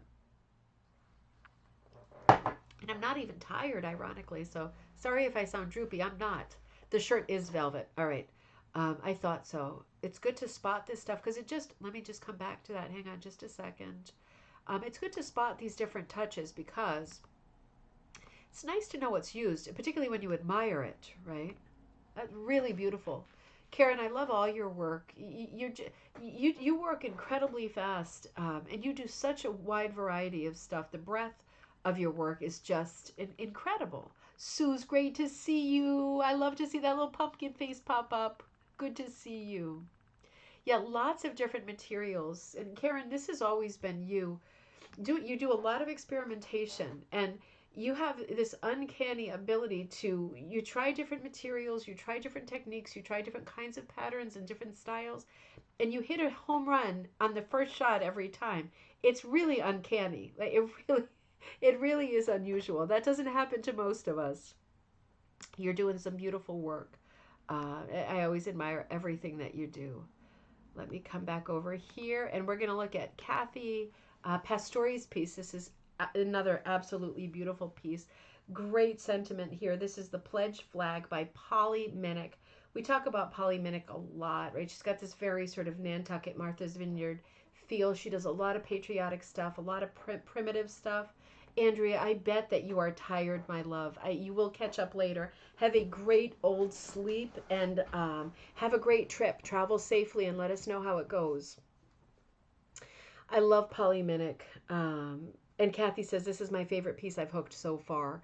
It does have the Pledge of Allegiance, which is one of my favorite things. I am stupidly old school patriotic. I love the pledge. I grew up in Catholic school where we both did our prayers and the pledge. Um, and I know there's I'm not expressing any opinion on that front. I'm going to express that I personally like the schools to be fairly neutral because it comes down to, Willy Wonka's famous expression, what kind of religion do we want in schools, mine or yours, right? Because it's obviously not universal for anybody. But I love expressions of patriotism. And even though I've lived abroad for a good part of my grown up life, I've lived abroad for much of my life, and I was born abroad. I love patriotism. I think that always comes down to my dad being in so many different branches of the military, and how we would go to like band concerts and stuff. And you know, when they play like the song for the different branches, the Navy or the Army or the Guards or whatever, and people, you know, veterans stand up, he would stand up for almost all of them, and he was so proud to do it. So it just, I think living abroad for so long also has made me extra patriotic, and I'm always thinking about him. He's been gone for years now. The flag is so beautifully done, and the wording is so beautifully done. It's just a beautiful expression. I love this piece, Kathy. It's really, really lovely. And let me come up here. Long may it wave. That's right. That is right. It is a crazy world. Oh, Linda, you are my Halloween idol. You know, I always love your work all around the year, but when you do your Halloween projects, they really get me. This is what I use for the thumbnail today too. Linda Shultis-Hoffman, absolutely beautiful. This is a very mid-century style cat. I am just loving it. I have got to remember that this is you, because I have two book projects in mind right now that this would work really well for. The second design, like for the mid-century modern chapter, and the other one is still a secret, but it would work really well for that. I just love, yeah, right, Danny? I love the unexpected colors. I just, I love this. I know that historically within rug hooking there has always been this bizarre feeling that color should be a certain way, right? That if you're using this color, then you should use this as a complement to it. I have never felt that way about color. I feel we should all have our own personal relationships to color, and what you like will color you beautiful, right? No matter what what color is on the opposite side of the color, it doesn't matter, right? This is a great example of that. It does have great contrasting colors, right? Like that minty green is working very well color wise and temperature wise. That cool green, minty pistachio green against the warm oranges. But these are very unexpected colors. The whole palette is unexpected. And I would say right out to the corners of it, right? With like the raspberry, the really light pistachio, and then at the bottom left, the kind of spearmint, which isn't the same as any of the other greens. And then over to the right, like a cornflower blue. Really unexpected. Great composition. Very mid century modern. Great atomic stars in the sky. Love the positions, the poses of the Halloween cats, the expression on the primary cat.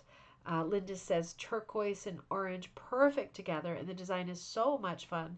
Judy says those colors are perfect for a mid-century piece. That is so true, right? Going to those cool, unexpected colors, balancing very, very cool temperature colors with very, very warm, particularly oranges and tomato reds. Really smart, very mid-century, and that great graphic black.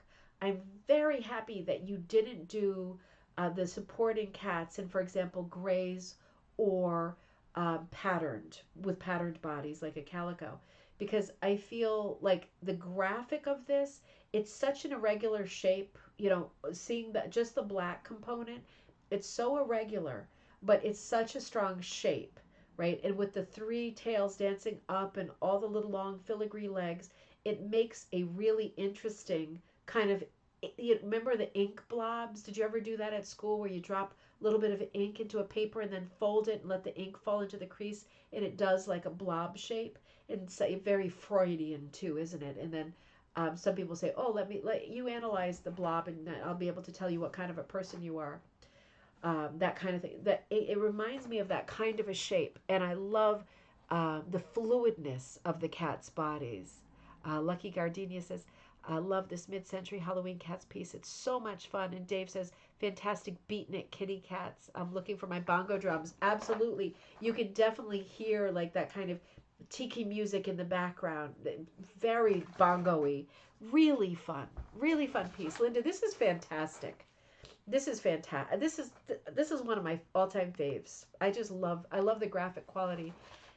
And when you do these skeletons, you know this kills me. You know this is one of my favorite things of the year is seeing, and you have a whole bunch of skeleton faces. I just love these. Beautiful skeleton faces, unexpected colors. I love the little fascinator type hat, the miniature hat. I love the smile, right? The placement of the teeth. I just love the colors almost look organic, right? It almost looks like moss or some weird bacteria growing on something. It's both beautiful and kind of a little grotesque because it's a skull, right? It's a super cheerful skull, but it does have this weird quality of all of these mixes of color growing on it. Lots of interest, lots of color. I just love it. And you do your classic upside down heart nose. That's one of my favorite things. And your quilly eyes. Quilly is when you wrap wool strips to be like in a coil or a cinnamon bun shape, and you sew them onto the backing of the fabric and hook around them, right? So that they're secure because they're sewn on, but you hook around them. They're sewn through the backing. And you hook, and the hooking almost comes up to the same level as the quillies. You can make them as thin as you want.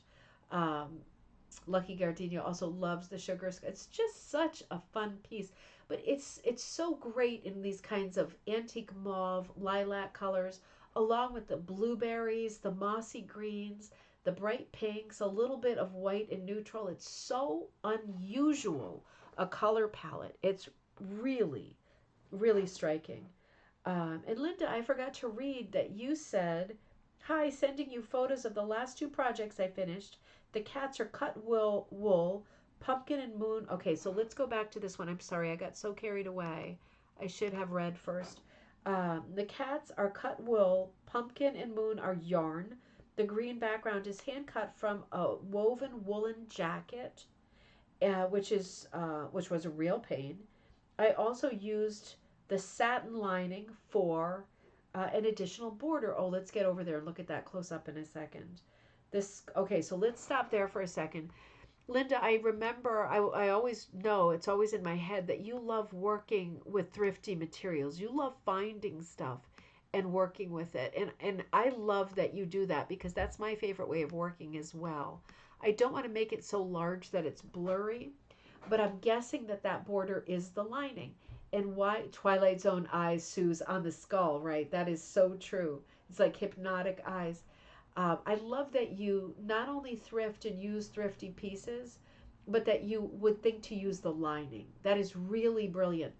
I used, when I do with the advent calendars, I did a project. I can't remember which one it was. It wasn't the scarf one. It was one of the ones with the, and I'm not finished recording those yet, right? I'm just hitting a wall with time right now, but it's all forthcoming. It's all going to be there for you for eternity, and it's going to be great projects. I did a lot of videos for the advent calendar, and there's a lot more on the way. But in one of them, I was hooking with silk neckties because I dye with silk neckties, and they don't really exhaust, right? I mean, you can dye with them quite a few times.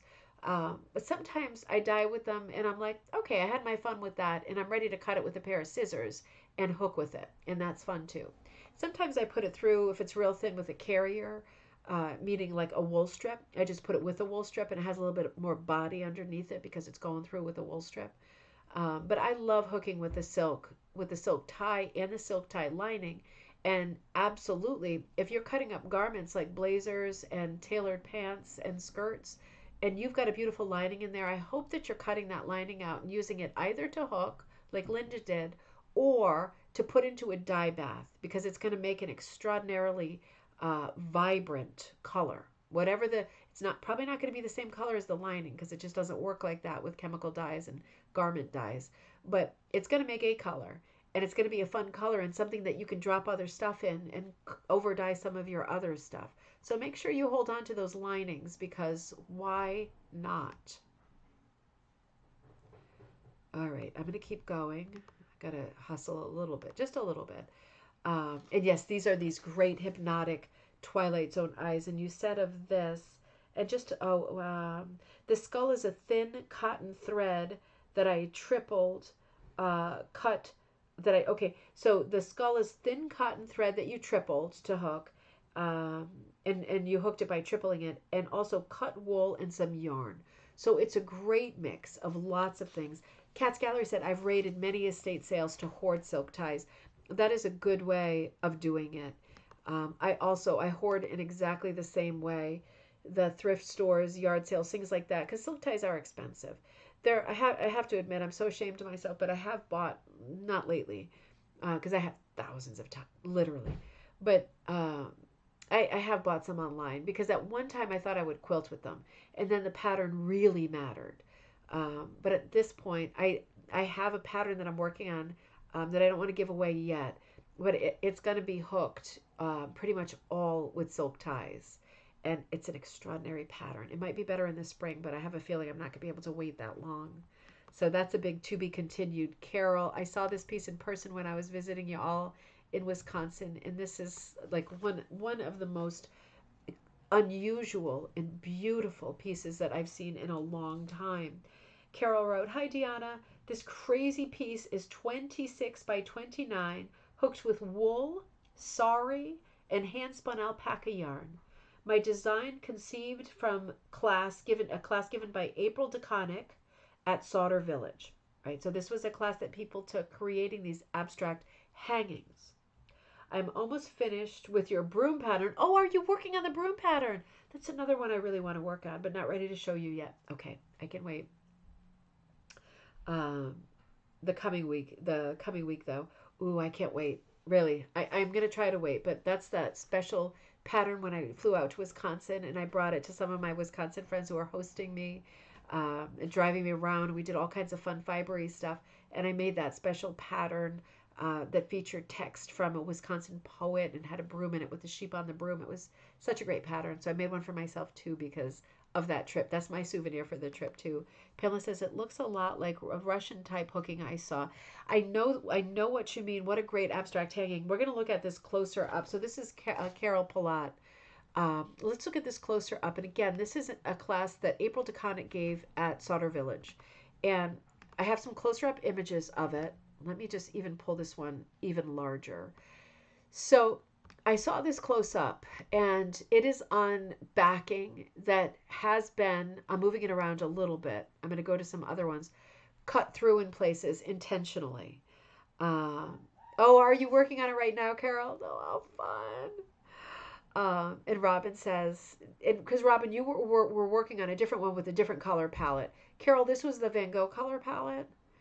Um, April offered a few different color palettes, and this is many of the strips that you're seeing are very, very wide, very like beyond a 10.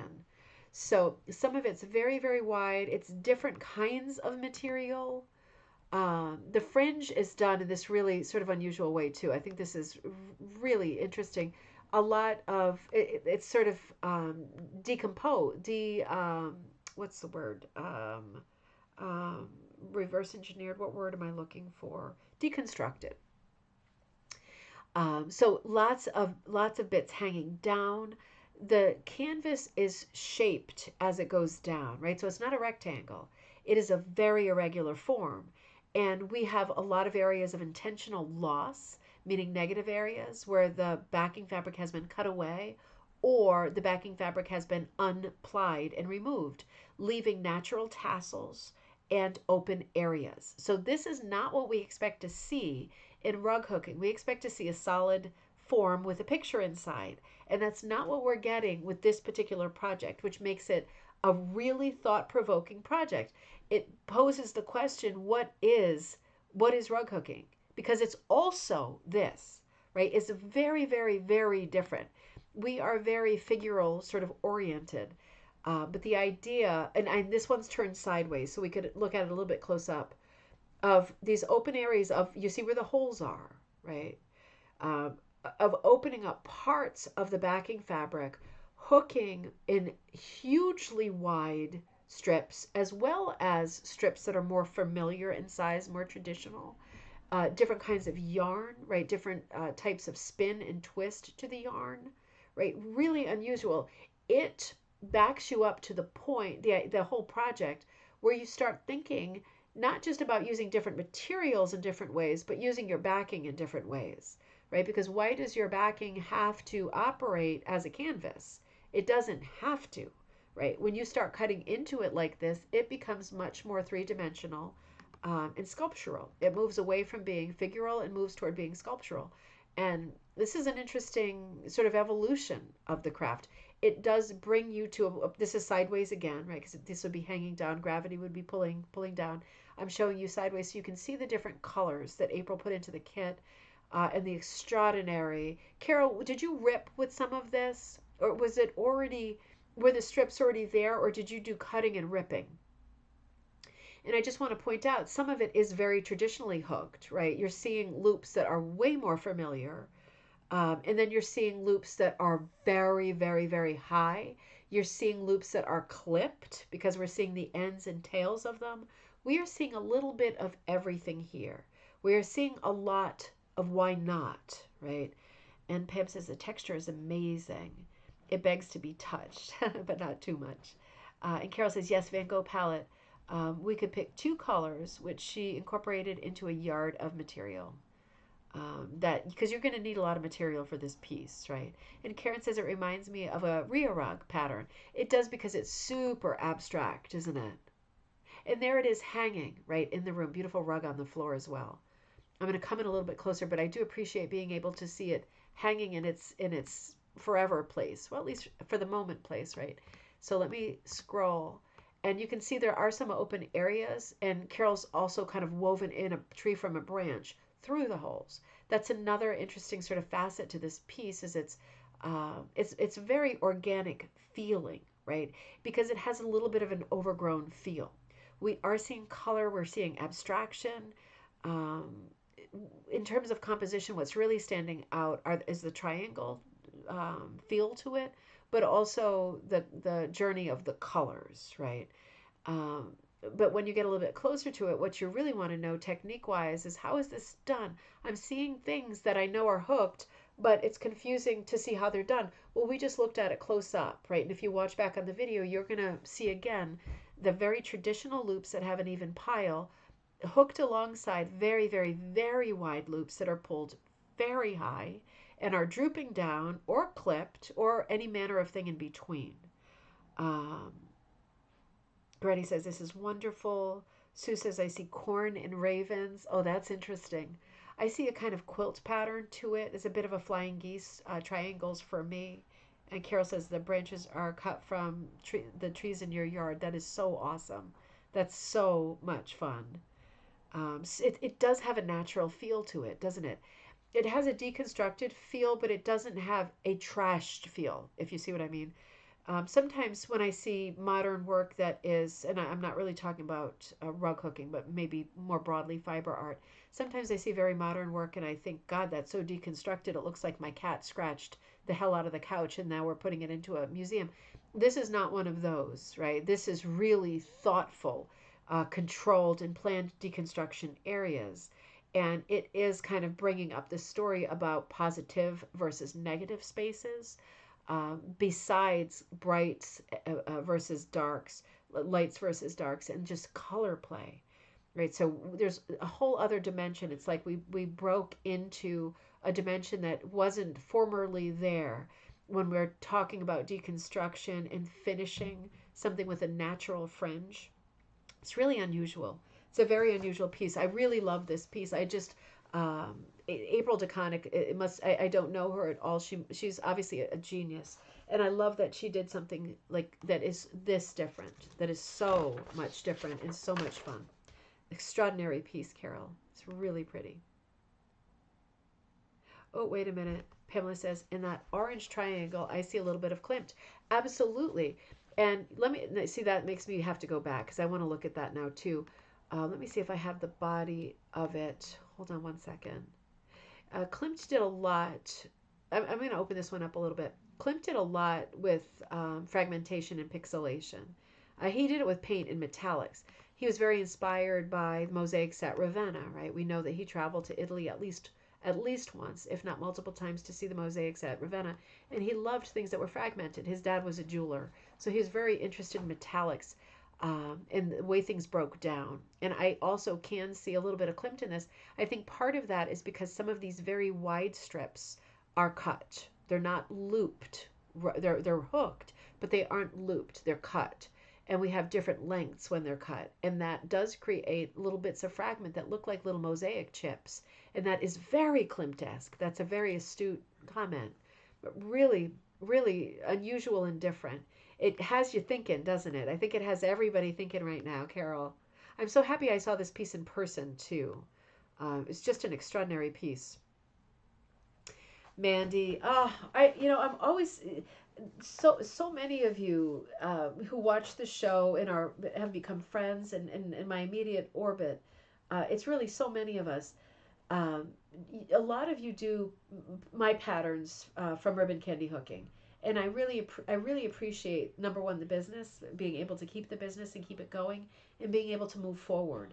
And I just love that Mandy does so many pieces that are from ribbon candy hooking, and I'm so grateful because she's also amazingly good, like astonishingly good. Mandy's in Canada. She only hooks with yarn.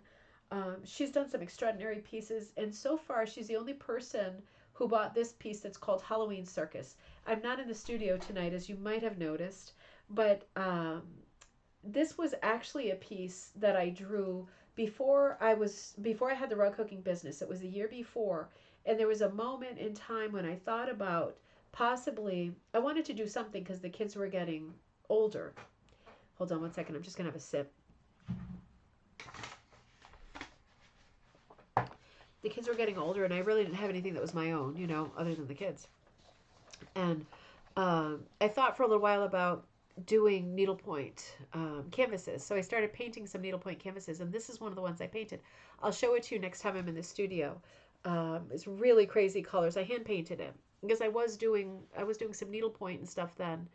I was doing quite a lot when I was a tour guide because I could easily keep it on the bus with me, and I didn't have problems with glasses back then or anything. So I was really enjoying needlepoint, needle arts in general.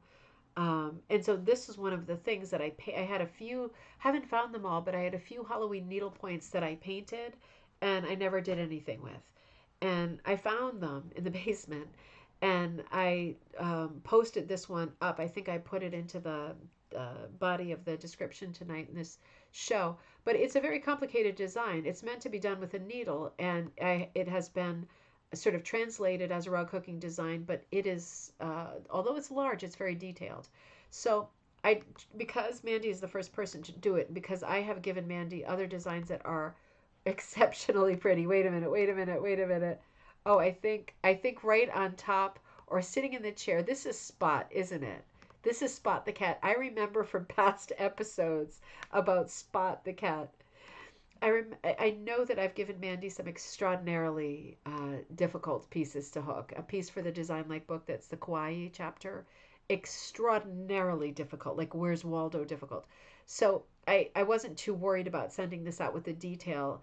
If it was someone else or if it was somebody I knew as a beginner, I think I would have simplified a lot of the elements. But as you can see, Mandy can handle anything. It was Spot, wasn't it, Pam? Um, yeah, I mean, it's so much better than what I painted. As usual, Mandy takes it to the next level. Kirsten is super fun. It's got a lot of patterning going on. It's a very different piece. It's not for everybody. It's got a lot of energy. It's got a lot of busyness. I love this piece. I really love it. And I'm so glad, Mandy, that you're working on it because I'm so happy to see it done. I love the color changes in it. Like I love that central kind of purple with the multicolor. I love quite a few of the colors that I'm seeing in the background. And we know that they're yarn. Really good placement of color, really good choice to outline where you have in the colors that you have.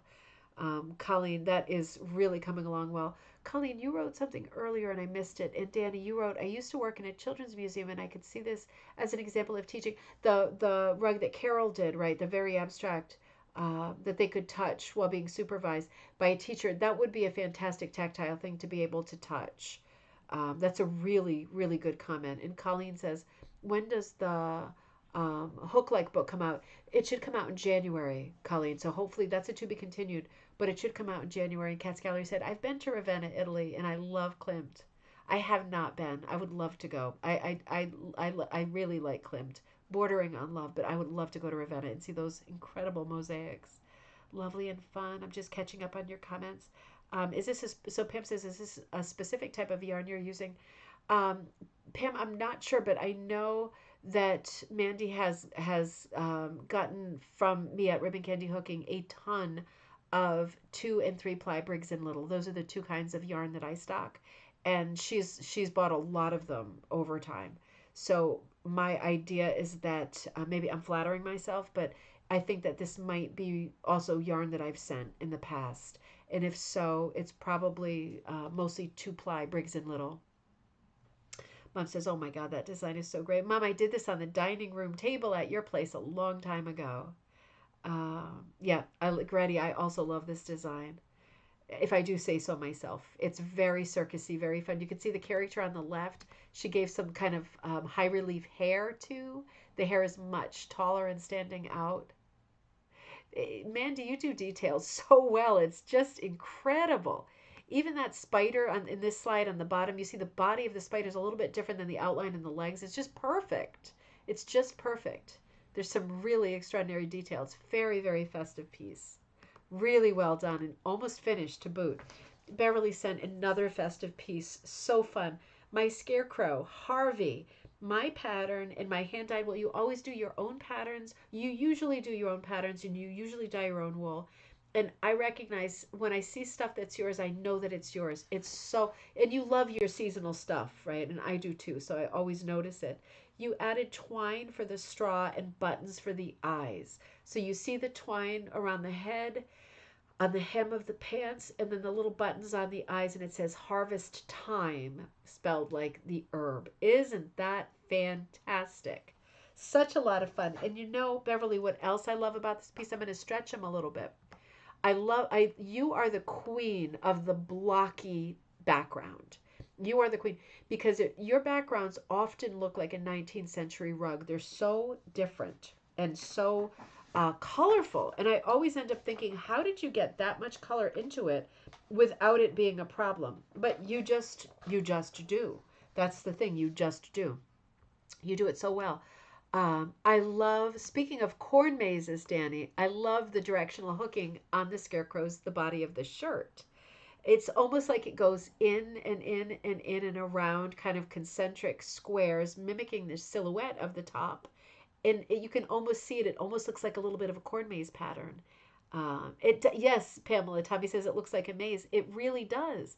It really stands out too. Oh, maybe Tommy meant the background looks like a maze, which it also does. You know, sometimes I wonder for myself with Suze. I love this one too. Sometimes I wonder for myself when I have a simple motif like just a scarecrow, whether I'm going to make an interesting enough rug for me that I'm going to be able to love it.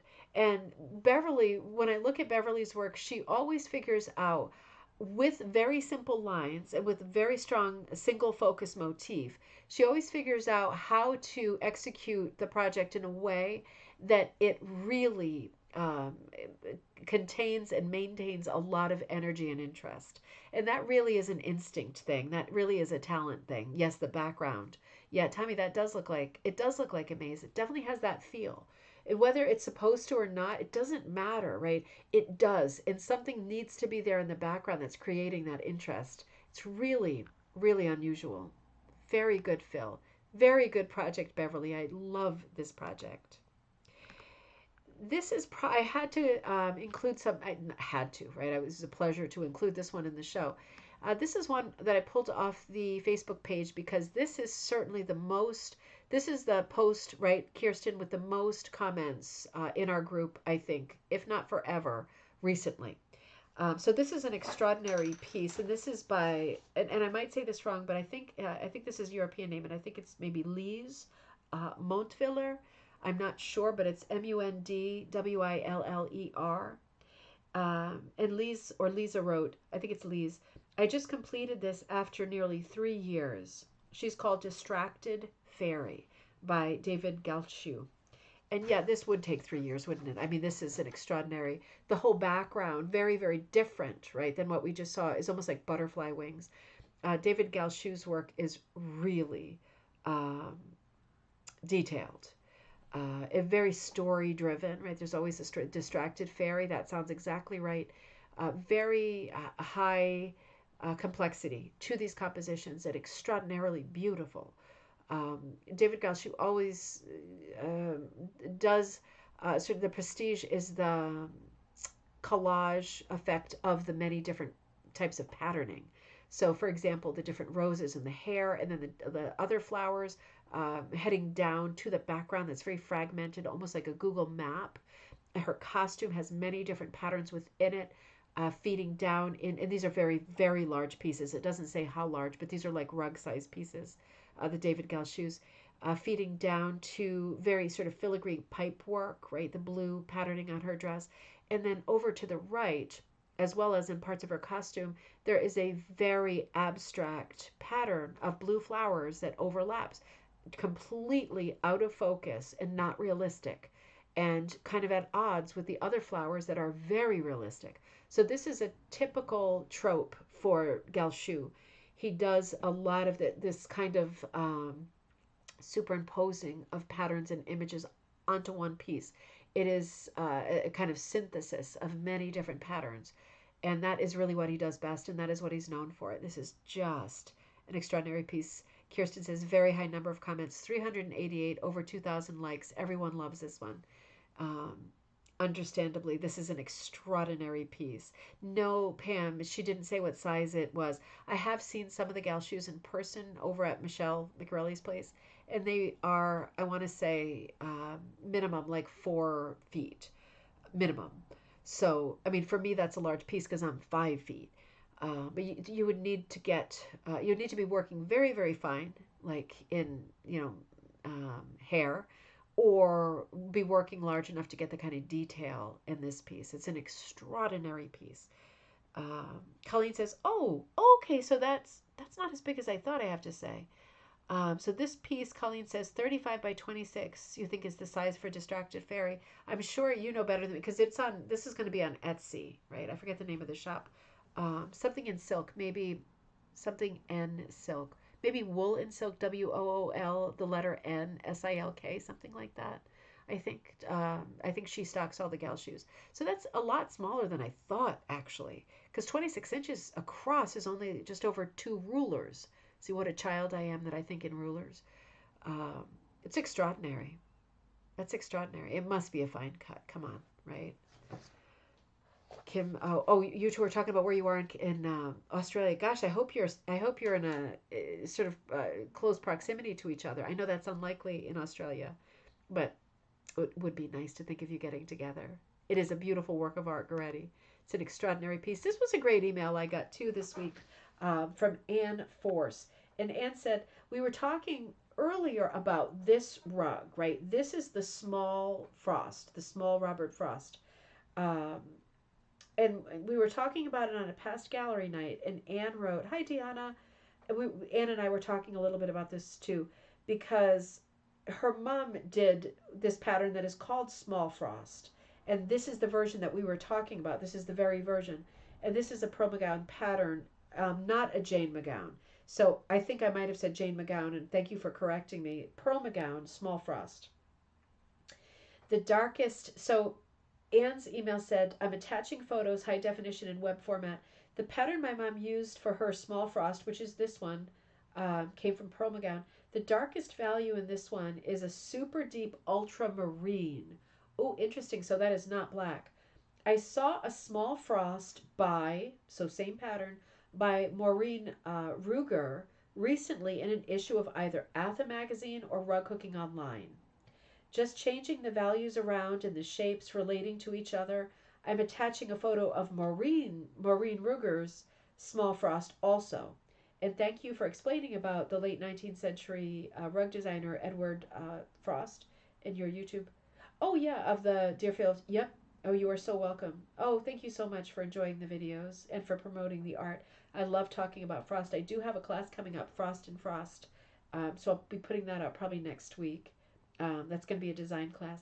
And you wrote, and Anne wrote, I tried looking up Maureen Ruger. She has a Facebook page, Maureen Ruger, Rugar. She posted a photo and some information about her small frost on January 17th, 2020. So this is interesting. So Anne, thank you so much for sending this. And I'm not sure if you're on. I think your mom's name is Lucy. At least that's in my head. So this is Anne's mom's piece. That's the small frost. And here's the piece she's referring to, which is the same pattern. And isn't it always interesting and a lot of fun? Oh, thank you, Colleen. LC's Wool and Silk. Good. She has all the gal shoe patterns, and often Michelle Miccarelli does the color planning for them if you want it colored as well. Um, yeah, you can see that these are the same pattern, but Maureen's is very different than, I'm going to say Lucy because I think it's Lucy's. Completely different rug with different colors, isn't it? And it was really interesting. I'm going to move ahead a little bit, but I'm really appreciative to Anne for having sent this in because it's a lot of fun to be looking at two of the same pattern, but done so differently. This is another thing that I'd like to talk about on Coffee Time and Cocktail Time. These kinds of conversations, I think, are really meticulous execution, absolutely, are really important and useful, right? So these are all things that, and it's great the things that you all pick up and share with me. It gives us great content. I'm never going to make it through all tonight. Let's see how far I do make it. So Kathy Lynch sent this beautiful piece. What a sweet piece. This makes me feel like it's beginning to look a lot like, I'm not going to say it, but it's, you know that it's coming. So Kathy sent this. She said, I'm attaching photos. Oh, no, wait a minute, wrong one. Kathy said, hang on. Kathy, hi, Deanna. I'm attaching photos. No, wait a minute. No. Oh, no, did I cut out Kathy's? I think I cut out Kathy's comment. I think Kathy just sent me the image and wrote that you were really happy with this piece. I don't think there was a ton of text. It might be that there wasn't text and I just imagined it. But I feel like you definitely said you were very happy with this piece because I remember thinking, good. That's a good thing to hear and to read. Great covered bridge scene.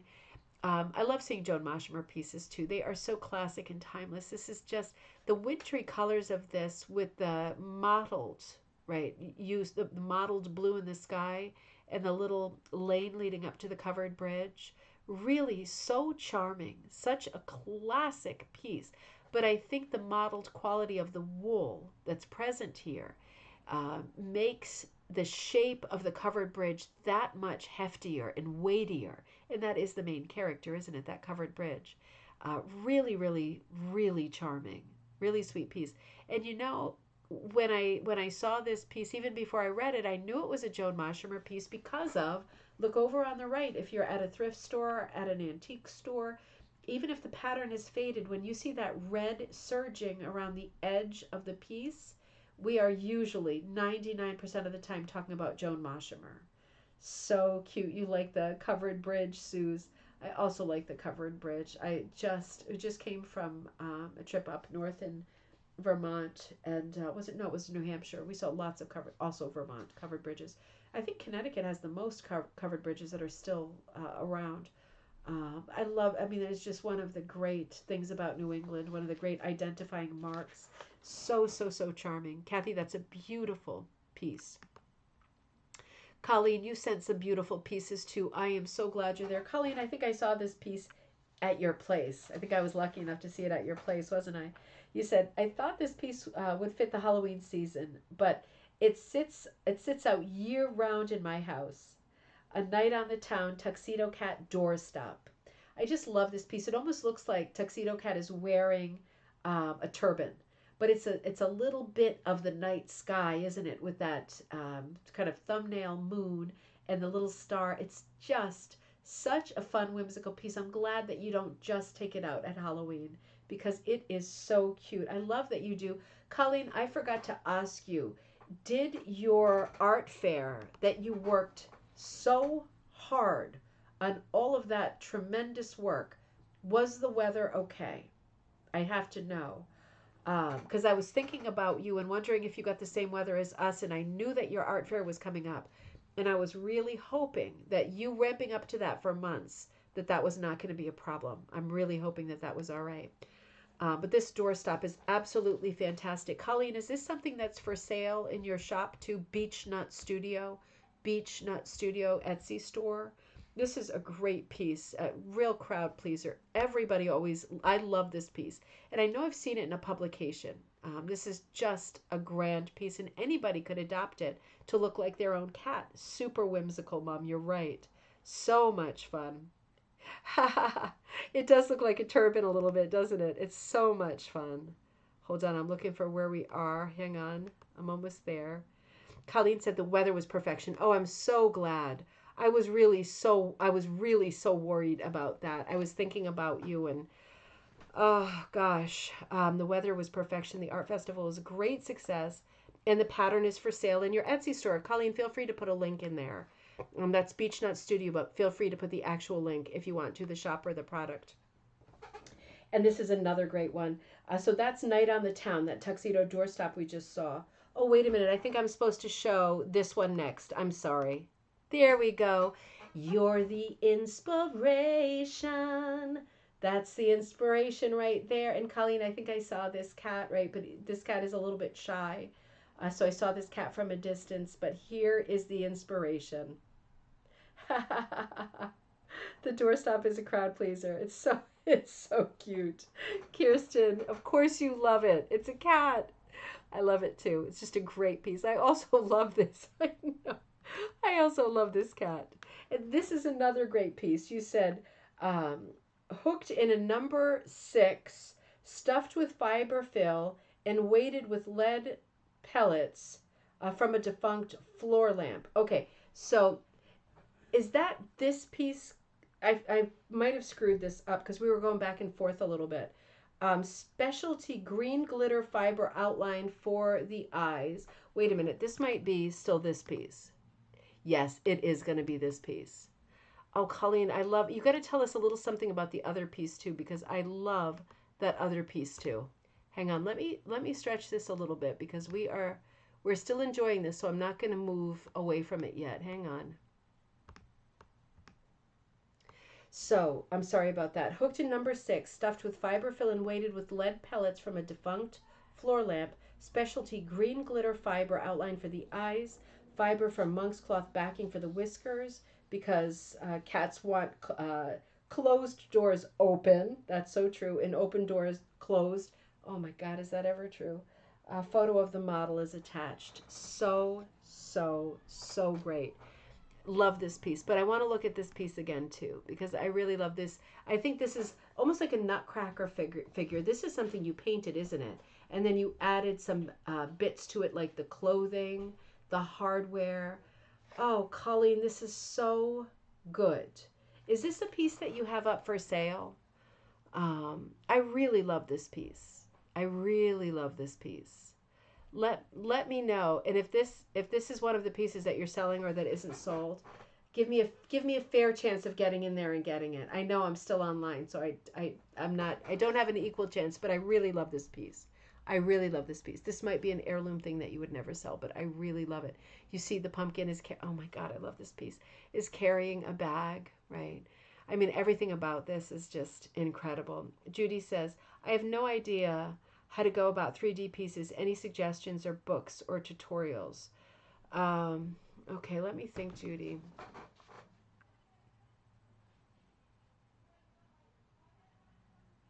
I'm trying to remember. I think I did a tutorial with the sugar skull pumpkins. I think I did a tutorial 2 or 3 years ago. So if you look I mean, other people I'm sure do too, but I think I did show sewing the edges of the pumpkins, which were in a regular shape, and putting fabric on the back. I'm 99% sure that was a long time ago now, but I'm pretty sure that video exists. So that would be showing. I'm sure there's others, and you're welcome to post links to them too.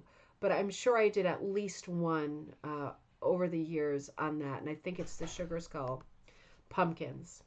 So I'm going to get this away so everybody stops looking at it because I love that. Jack-o'-lantern, almost nutcracker. Yep. Yeah, it does remind me. I have a collection of nutcrackers, and I have a collection of Halloween nutcrackers. So that really, really speaks to me. I'm going to stay on for a little while because I know, oh gosh, there's a lot more. I'm going to stay on for a little while. And if you have to leave me, I understand. But I know a lot of you are in different time zones. And because I have to do chaperoning tomorrow and I won't be able to run a Monday show, I'm hoping to run a Tuesday show. But we're going to have to do the to be continued because I have to travel to Maine to do the talk. And I have to hear from Grace about what time that is because if it's really early, I'm going to have to go on Tuesday for that. And of course, Kirsten has the hook in on Tuesdays, right, Kirsten? If you want to put the information there for that too. So we're going to have to figure it out. And I will send a note both on the YouTube channel Ribbon Candy Hooking and also our Facebook group, which is Rug Hooking and Punch Needle Club. So I'm going to go a little bit longer. I feel fine and I'm going to go a little bit longer. This is an extraordinary piece from the Rug Hooking group, and I really wanted to include it because of its incredible fall feel. Barbara Hunter. Barbara, I don't know your work yet, and I am so loving this. I think this is, I mean, I could talk about this for another hour. I won't do that because I know it's getting late for all of us, but this is an exceptional piece. This is, Barbara says, my sunflower rug finally finished. It is 54 by 29. It is a charcoal. Do you know charcoal? CHARCO? It is a charcoal pattern I started about 15 years ago. I have cats, so I need to hang it or frame it. Any suggestions? I would definitely hang it. To be honest, I would just put a piece of carpet tack up on the wall and hang it. It'll hang so nicely on its own weight.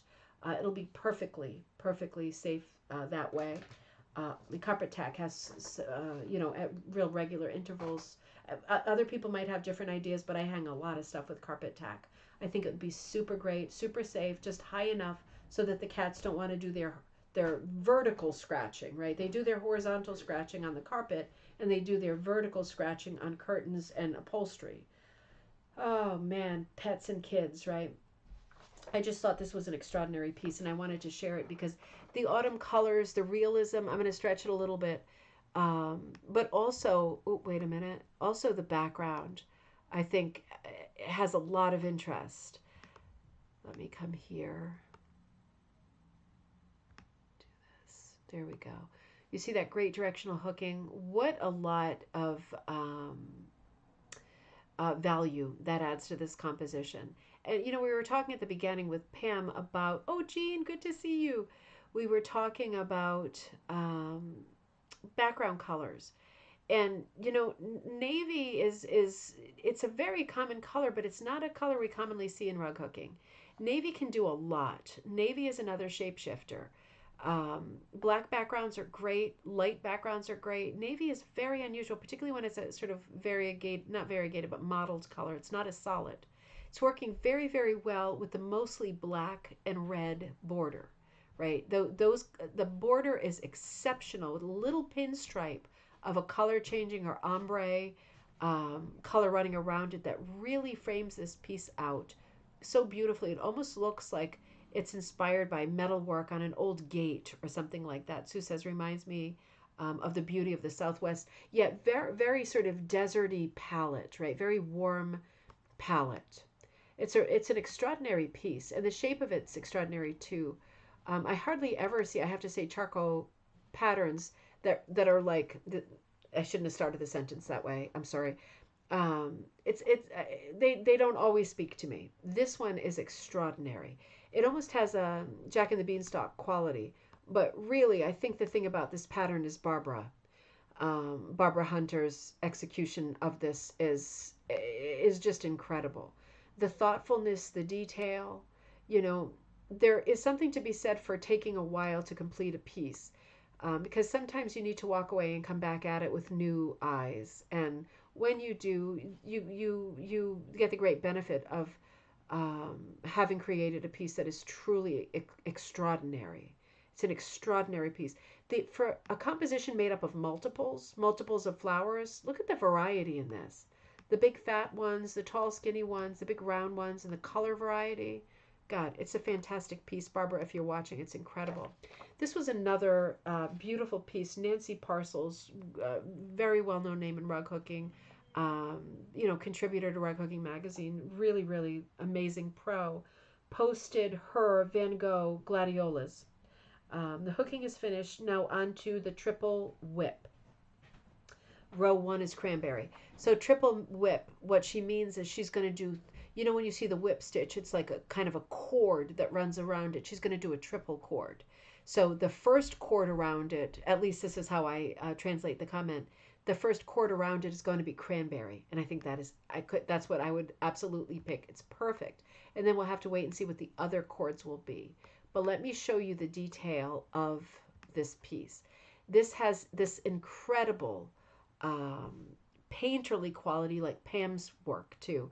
Very painterly quality to it. Very impressionistic application of color. Very different colors. Really good balance between cool and warm. And a kind of reach out for colors that are not absolutely expected. Little bit of unexpected off the beam colors, I think, makes this piece extraordinary. Now here's another great inspiration for the background. It really is like camouflage type colors, right? It's mossy, warm greens, bronze greens, mushroom greens, chocolate cocoa type greens. It's a lot of different colors, but together the greens and the browns read as a neutral, right? When you've got this many greens in mixed with browns in this way, it's going to read as a neutral. It's a very good background to choose because it's not overly distracting. Up at the top, it lightens up a bit. I'll make it smaller again before I move on. But I just think it's an extraordinary piece. Still lifes can often fall flat. Well, we see a lot of still lifes on this show that are just showstoppers and could compete with any other rug of any other subject. This is just beautiful. Nancy Parcels. This is her Van Gogh Gladiolas. And let me make it small once more. It's just a beautiful piece, isn't it? Absolutely beautiful. Hold on just a second. Bear with me. I just want to give you one more look at the entire composition. More or less. I'm just going to take a sip. Absolutely beautiful. Wetting my whistle. Polly Jones. I haven't seen Polly Jones online for a while, and I was very happy to see this piece. Welcome back. Polly wrote, it's been over a year since I picked up my hook. This is a Proma gown that was traced onto linen, I think. So this was an older pattern on burlap that she transferred to linen, which is just what you want to do, right? If you want it to have a little more longevity. Mostly wool yarn, a fun start, and a fun return to hooking. Polly, welcome back. You know, seasons for everything, aren't there? There's seasons for everything. Even our most beloved things, sometimes there's just not time for them, or you're just not feeling it. And sometimes you can't say why, and you don't even have to ever say why. It's just you do what you feel like, and if you don't feel like it, well, you should put it down. This is a great example of that. You are back with a vengeance. This is a gorgeous piece. I cannot wait to see it evolve. I remember your work. It's exquisite.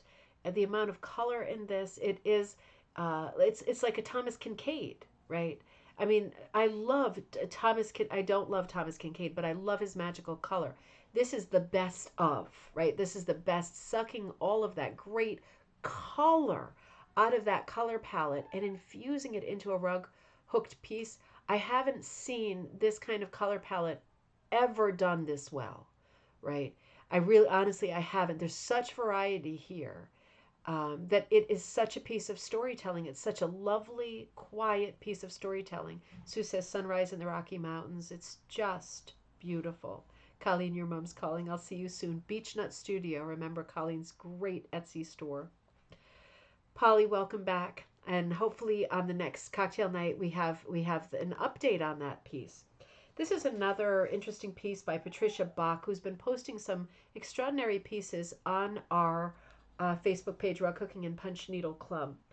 This piece is called Harmony the Quilter. This is the last one in the storyline series of Harmony's Life. This is number 20A. So if you are in the Facebook group, you probably have been noticing Patricia's work because it is really incredible. These are original designs that she's been doing. And again, this one is called Harmony the Quilter. I just think Patricia has such a way of combining history, storytelling, primitive folk art, patterning, right? It's her work. This is just the most different sort of depiction, right, of this motif. We have what looks like an African American quilter seated, working on a quilt. Uh, Beautifully done. Color wise, this is beautifully done. It looks like a scrap quilt. Unless, you know, that might be your skirt. That might not be the quilt. She might have a hoop in her hand. That is entirely possible. This is very small for me. But in any case, I love the patterning that I'm seeing. Gretty, I will see you next time. I've got a couple more minutes in me. But just a beautiful piece. And if you're interested in her pieces, look on our Facebook page. This is a piece that she was working on in October. Very peaceful, completely different composition. And this is the same piece executed. So you can see, and again, this is going back to October. This one goes back to March. So she did this piece in March. Beautiful scene. And I just pulled a couple of pictures from that she had posted over time in our Facebook group, just to show you she is doing like a theme. This is this like storybook line. It's just really, really unusual, very, very different. I love a good series. This is a great series, and it's just, Patricia, it's absolutely beautiful work. Linda Hershey is working on this now, and this is a big rug. This is a big, beautiful rug. You can look at Kit for scale. Look at that little body. Look at that little shiny back leg. It's like a little silky body. This is just incredible. 56 by 90 by Adams Woolens, My Friend's Tapestry. I just love this piece. This is a real composite of a lot of different motifs. It is very large. This is currently up in our Facebook group, so this is a work in progress.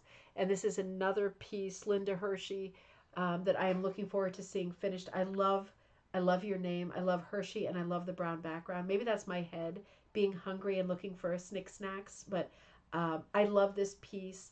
I love your color planning. I love the design. It's just extraordinary. This is the height of the primitive style, right? It doesn't get any better than this. This is absolutely beautiful. And this is a big to be continued. I'm really looking forward to seeing that done. Jane Ryder posted her first piece in our group this week as well. This piece called Georgian Bay. It's a pillow. What a home run this is as a first piece, as a 100th piece. This is a beautiful piece.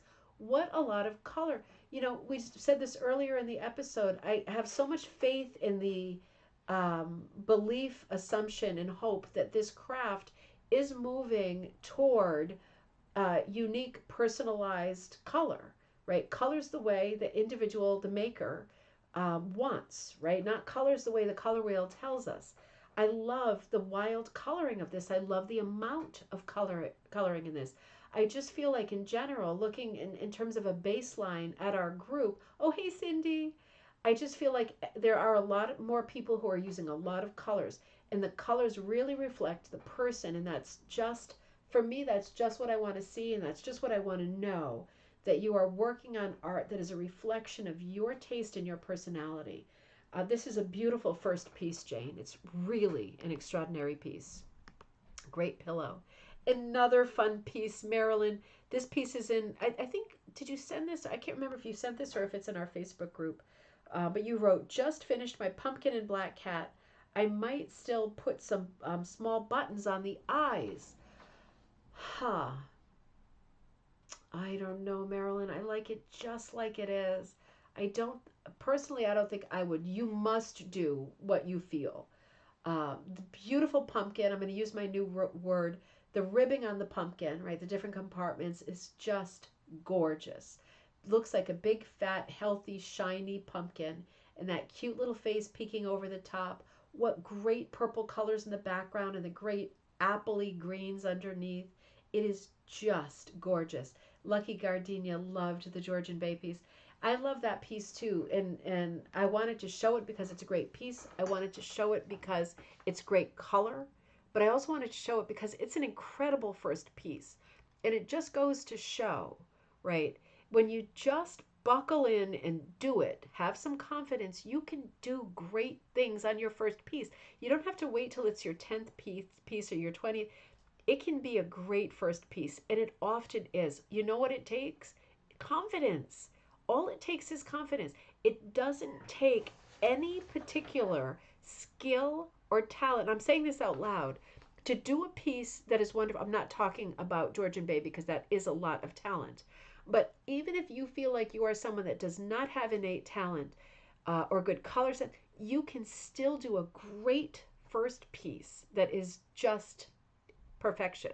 If it's your taste and you execute it in the way that you like, and you just have the confidence to just do it, Nike style, you'll be amazed at what you can do. It's a great rug. It's a great first rug. It's a great any rug. In Maryland, I just love this one too. It's very seasonal and sweet. It's a great motif and a lot of fun. I felt like we have to include that sweet guy. Kim, you are working on a beautiful piece. I'm not sure if you're, well, it's morning there, so maybe you're still there. We are running long tonight for sure. Kim says, I did a great workshop on Tambourine Mountain in Queensland, Australia, with Beck Anderson from Rug Making Australia. And I feel like I finally found the backing and wools that will really work for me over here. It's so expensive buying things online to get all the way to Australia. So finding out what works here is wonderful. Here is my unfinished work. The one on the left is the okay, so I'm going to show you both sides. And you'd like it to be a chair mat that's reversible, which I think is going to be great. So it looks like you're going to go for the circle, which is going to be absolutely great. I love these neutral colors. Really, really artistic colors. Again, very deco palette, isn't it? All neutrals and still remarkably colorful. It is great that you are finding what you can use, right? Because if you want to use wool, there's no reason in the world why in Australia, with all of the animals that you have there, that there shouldn't be great wool for you. It's just a question of finding it. So I'm very glad to hear that you finally feel like you found some stuff that you love, that you can work with, that fits your style and your work. That's really good news. So this is the side we saw first was the working side because of course with punch we're always working in reverse. So we're looking at the reverse of it, right? This is the working side, and then when you flip it over you see the finished side, which is just gorgeous. This is going to be a gorgeous chair pad and beautifully done. And my main takeaway with this, even though the piece is so lovely, the thing that makes me most excited and happy about the piece is that you found your stuff, right? And now that layer of difficulty and frustration is going to be a little bit less, right? And you can just focus on the craft itself. So, and Sue says, reminds me of pearls of wisdom. Absolutely. This, as soon as I saw this, it reminded me of summer, and of sitting outside at like one of these these bars or taverns that have like an outdoor feature, and you can sit outside under the dark night sky and order a bunch of oysters. And I guess summer's over. We're always in a good time of the year, right? It's all fun. But this did remind me of a few little summer moments. I got a little pang. Beautiful piece, Kim. Absolutely beautiful. Barbara Ann, you are working on Autumn Magic. We talked about this at the beginning of the episode. This is a free pattern from Ribbon Candy Hooking. It's available at ribboncandyhooking.com, the website, and it's also it's appeared in past videos in the description line. It might, for all I know, be in the description of this video. But this is a free pattern, so you are able to download it and make it any size or any way that you want. It's being transferred by Barbara Ann in this picture with red dot, the transfer stuff. And again, this piece is called Autumn Magic. You don't have to put letters into it. You could just put alphabet into it. You could put different text into it. But for me, I made it as Autumn Magic, and a lot of fun to see people working on it this way. This brings up a different conversation. I'm not going to go into it in great detail here, but and I have one more thing to look at after this. So we have one more piece. Transfer methods. I did not miss the conversation that was happening in our Facebook group about fiber tape. Now, what I'm going to say about fiber tape is that I use it a lot. The conversation in our group was to the effect of, you shouldn't use fiber tape because it contains fiberglass. It does contain fiberglass. It contains tiny amounts of fiberglass, but all I want to say on this subject, and I'm always looking for feedback. You know that I love to learn. You know I love to change my mind on stuff. I don't have to be right. And when I'm not right, that's always a positive thing for me, right? Unless we're talking about a lottery ticket. So, the thing with fiber tape is when I started using it, my company's 3 years and some change old, right? So I have a new company, and everybody who I knew at that time who would share with me what they used fiber tape. So I learned how to use fiber tape from the beginning. When I started using fiber tape as a transfer method, I did quite a bit of research, and I came to the conclusion, peace of mind wise for myself, that it was such small amounts, such small particles, because of course there is crushed glass in a lot of things. Not so much cosmetics and things like that anymore, but there is glass around us. I mean, I taught stained glass for years too, and we crushed and cut glass constantly in that setting as well. So I was satisfied when I started using fiber tape that it was a safe thing to use. I'm going to say that that post rattled me a bit because I realize it's been years since I researched the product. There isn't a lot of data on the product for using it the way that we use it, right? There's a lot of data for using it for crack stop for walls and construction, which is its intended purpose. But when you put fiber tape on a wall, you cover it with paint, right? It's not to be seen, and plaster and then paint. So there's not a lot of data for the way that we use fiber tape, and it did make me nervous. Did it make me nervous because I realized I have also for years been dying with chemical dyes and not using a mask, right? I always say to use a mask, but I don't actually use a mask. And did it make me nervous because I had crazy bad dreams on a particular night, and I started having these crazy thoughts. Oh, oh God, please don't let me leave my kids while they're still young because I die of some horrible, stupid thing that could have been avoided if I had only been less rushed and crazy all the time. So, on that subject, if you know anything that I don't know about fiber tape, I'd be curious to get your take on it because now I'm a bit unnerved again about this product. And I researched it a little bit again, just half an hour, and I realized that because we're not using it for its intended purpose, I don't know if the data applies. I just don't know.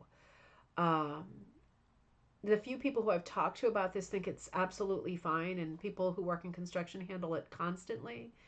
But I do want to do more research on it, and I do want to find out more. Um, I guess the older I get, the more I think about my life and how I want to live a really long time, having had my kids in my 40s. And yeah, I'm going to do a bit more research on that. But I don't want you to think I missed that conversation. I caught it. And I'm not the kind of person who would look at that and go, oh, that I use fiber tape, so that person is speaking against me. I don't work like that. Mama don't got the time for that kind of mindset, right? If someone knows something that is going to help me in my life or with my health, I absolutely want to know. And if it means that I'm wrong, I'm very happy to be wrong, and I'll make the switch tomorrow. So I do want to find out more about that. I'm going to keep using it for now because all of my patterns are on fiber tape, and I'm hoping that it is absolutely fine to use. Um, I often use a product like fiber tape that's not fiber tape that's more readily available for me where I am in Connecticut. And it works like fiber tape, but I think it doesn't have fiberglass in it. So I'm hoping, I'm going to check the packaging on that. If that's the case, I will broadcast that to you too.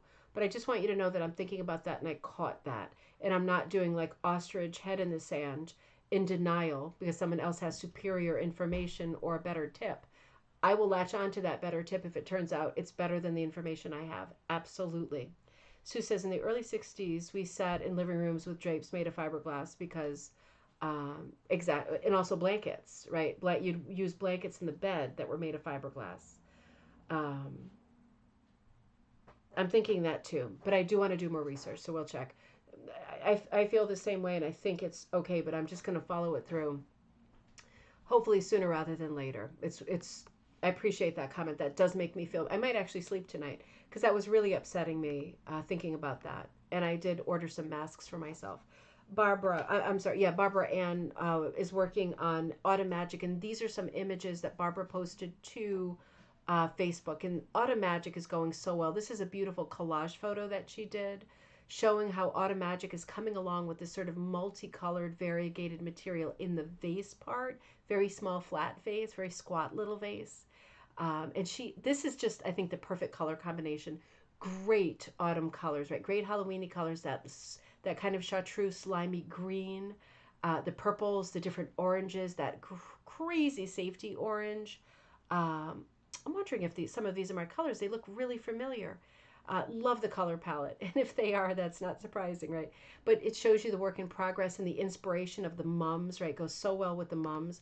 And then we even got further along and finished the piece. And I just thought this is just an extraordinary piece, with some nubby kinds of texture hanging out at the tips, right? Like I think it's called, what's that word? Stamen, something like that, for the centers of the flowers with the tips that stick out with that pollen that stains everything. Is that called stamen? Love the way this came out. This is just, yes, Judy, that's the perfect word. It's a beautifully festive piece. The side we're looking at now is the working side. Oh, you know what? I think that comment came in. Okay, so Kim, maybe I said it in the wrong order. Kim's in Australia, so I think the comments are delayed because that was a few minutes ago for us. So I think I said it in reverse. I'm sorry about that, Kim. And yes, Pam, very well done with the autumny rug. Yeah, just beginning there. Yep, just beginning the day. Just a little bit of a delay, right? I mean, it's a long way off. Now, this is our last image of the night. This is done by my good friend, Ann Miller-Polizzo. She wrote this into my Facebook, my thread, our little chat thing. My design was inspired by your Zoom event. This was the Designing Like Frida Kahlo class ages ago, about Frida Kahlo. My silly twist, Frida Saulo. Get it? S-O-W, Frida Saulo. Anne is so funny. Anne is one of these people I have so much fun with. I'm so naughty when I'm with her because she's so crazy and fun.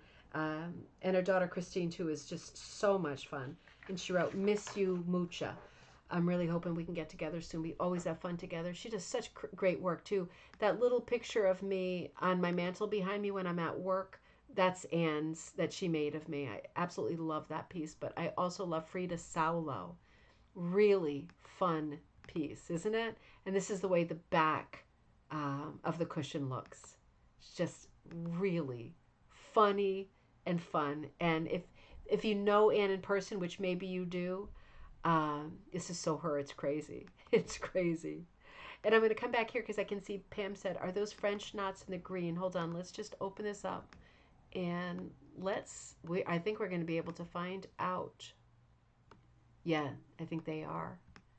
A French knot is kind of like a candle wicked knot, right? It's a simple knot. You pull it up, you tie into a knot, and then you draw it back down. Not in the same hole, but right immediately next to the hole. I think that's coming out perfectly that way. What a great piece. Would be cool. As different animals. Yeah, Danny, you know what? Your brain is a series brain like mine is. It would be cool. I have a Frida in ribbon candy hooking. I have a Frida Kahlo, but it's a sideways view of a primitive cow with the headdress and the jewelry and all that stuff. So it's a different kind of a take. You absolutely could be a series. You could either do the series Frida Kahlo as different animals, or you could do if you wanted to keep the pig as different artists, right? You could do it either way. It would work both ways, and it would be a lot of fun. I was going to work on work tonight. I was going to finish up that slideshow.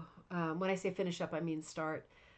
It's not going to take any time because what I'm doing on Wednesday with the guilds in York, Maine, it is, and I'll post some information about that, is looking at some of the Design Like rugs, right, that you all have sent in for the Design Like books, the first one and the second one.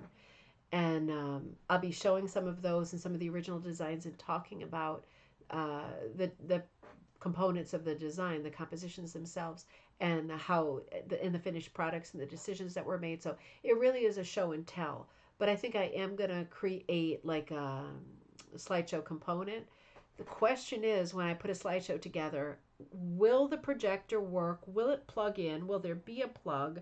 Will the technology work? I mean, you just know it's not going to work. So I'm kind of also, I'm not putting a lot of weight on the slideshow part of it. I'm going to be doing a lot of talking, just off the cuff, and a lot of showing of these rugs. And it's going to be a very hands-on adventure. We'll be very careful about all the rugs. You know that I'll be very careful about all those rugs. But it'd be great to start showing some of the rugs, because we do what we're doing solder this coming year with the rugs. But I do want to show them and share them as much as possible. The people who worked on the rugs for Design Like did an exceptional job, and I want as many people's eyes on those rugs as possible. So this is a great rug hooking guild, and obviously everybody's going to be very respectful, and I'm going to travel very carefully with the rugs. But it will be a lot of forget. Thank you, Melanie. Don't forget to thumbs up. What is red dot transfer? Red dot is one of the other possible transfer methods for rug hooking, and it's basically, it looks like interfacing, but it literally has red dots on it, and it's sheer, and you draw, you trace onto it the same as you would with fiber tape, and then you pin it over, because it's fabric. It feels like fabric. It's a synthetic, but it feels like fabric, and it's sheer, semi-sheer, and you pin it over your piece and trace your lines, and it is like porous enough, almost like interfacing, that the ink goes through the red dot material often enough, at often enough intervals, that that seeps through the holes, which really are not detectable to your eyes. It seeps through enough that when you pull it off, unpin it, you have enough information on your backing fabric that you can kind of touch it up and connect all of your lines. For me, it has not historically been as precise as I like, and fiber tape is more precise. So that's one of the reasons I very early on rejected the red dot. It was also very hard to get, and it's much more expensive. I don't feel that it's, I don't like anything. I like the fiber tape because it sticks, right? It's tacky and it sticks, and it will not move at all. So the question of me skewering or smudging a line is impossible with fiber tape. And that matters a lot to me, because I like very crisp lines and patterns that I send out to you all. And I felt like having to pin anything on, whether it's tulle or red dot or anything, is just not for me. So it's not a bad method, and a lot of people prefer it as their number one. It's just one of these conversations, like many. You might like it, might be your number one. You tried fiber tape and you hate fiber tape. But personal preference for me, I like the fiber tape because it's sticky. And I rejected tulle, Tulle, and red tape as methods to do many of the same pattern, because also of their ability to be able to use the traced part to transfer multiple patterns. With fiber tape, I can transfer 20 to 30 patterns with the same piece of fiber tape. So I would like to continue using it. And Melanie says you can also use ultra shear drainage material, which is essentially the same product. Melanie, when you use that, do you pin it on with safety pins? A great tip, if you are doing something that requires pinning to transfer, try to start from the center, right, and radiate out. Because if you start at the center and your material is semi-sheer, like the drainage material like for gardening or red dot, you have a better chance of keeping your pattern precise if you start in the middle. If you start at the corner and you skewer it a little, by the time you get to the other corner, it has skewered a lot. Do you see what I mean? A little shift up here has created a big change over here. So with those transfer methods, although I don't use them, I used to use them, and I always would start in the center just to have the least possible amount of flux. Thank you for watching. Patreon members, I hope you got your newsletter. I sent a couple examples of tarot card designs that I'm working on. They are not about magic. They are not about anti-Christian anything. They are about great design and storytelling, right? Storytelling from my life. We're going to pull out the storytelling from your life. The Design Like Tarot class is coming up in a week or two. That is coming up in October. I hope you're signed up for that. I hope you're signed up for the fluffy pumpkin hook along, right, based on the Maud Lewis Fluffy Cat. That is coming up on Mischief Day, October 30th. That'll be a live hook along. I will be on with you for probably 3+ hours. Melanie says I use regular straight pins, and you do use a lot of pins. And that works great too. There's nothing wrong with that. That works great. For me, it doesn't because I sometimes transfer 10 or 15 patterns in a day. And, you know, but being healthy is the most important thing. Huge thank you to Patreon members who support me and support this brand, support the channel. It makes a huge difference for me in terms of paying bills and being able to run lots of hopefully high quality, good content shows. I will be back with you as soon as possible. I can't be with you tomorrow because of the field trip, and I will let you know when I will do my next day. It will be next week, but it certainly won't be Wednesday because I'll be in Maine. I will also see if I can do any live filming in Maine. I got a great tip also about a rug show in Vermont. So if there's any chance that I could do a side trip to Vermont while I'm making that trip and record a new rug show for you that we could look at all the rugs from, you know that I'll do that. I'll see if that's logistically possible at all. Sorry I ran so far over. It's a little something extra because my schedule is messed up again this week. Happy weekend, everybody. Cindy says I might need to do one of her face. I might need to do one of her face. One of her face. I definitely missed something. Gosh. Cass says, good luck with the field trip. Have fun. I hope so. We're going to an outdoor ropes course. Oh my God. Judy says, thanks so much. Thank you so much, everybody. I was going to say happy weekend, but it's not Friday. I will see you all soon and look out for my next contact for when I can drop in the next live show. Take care, everybody.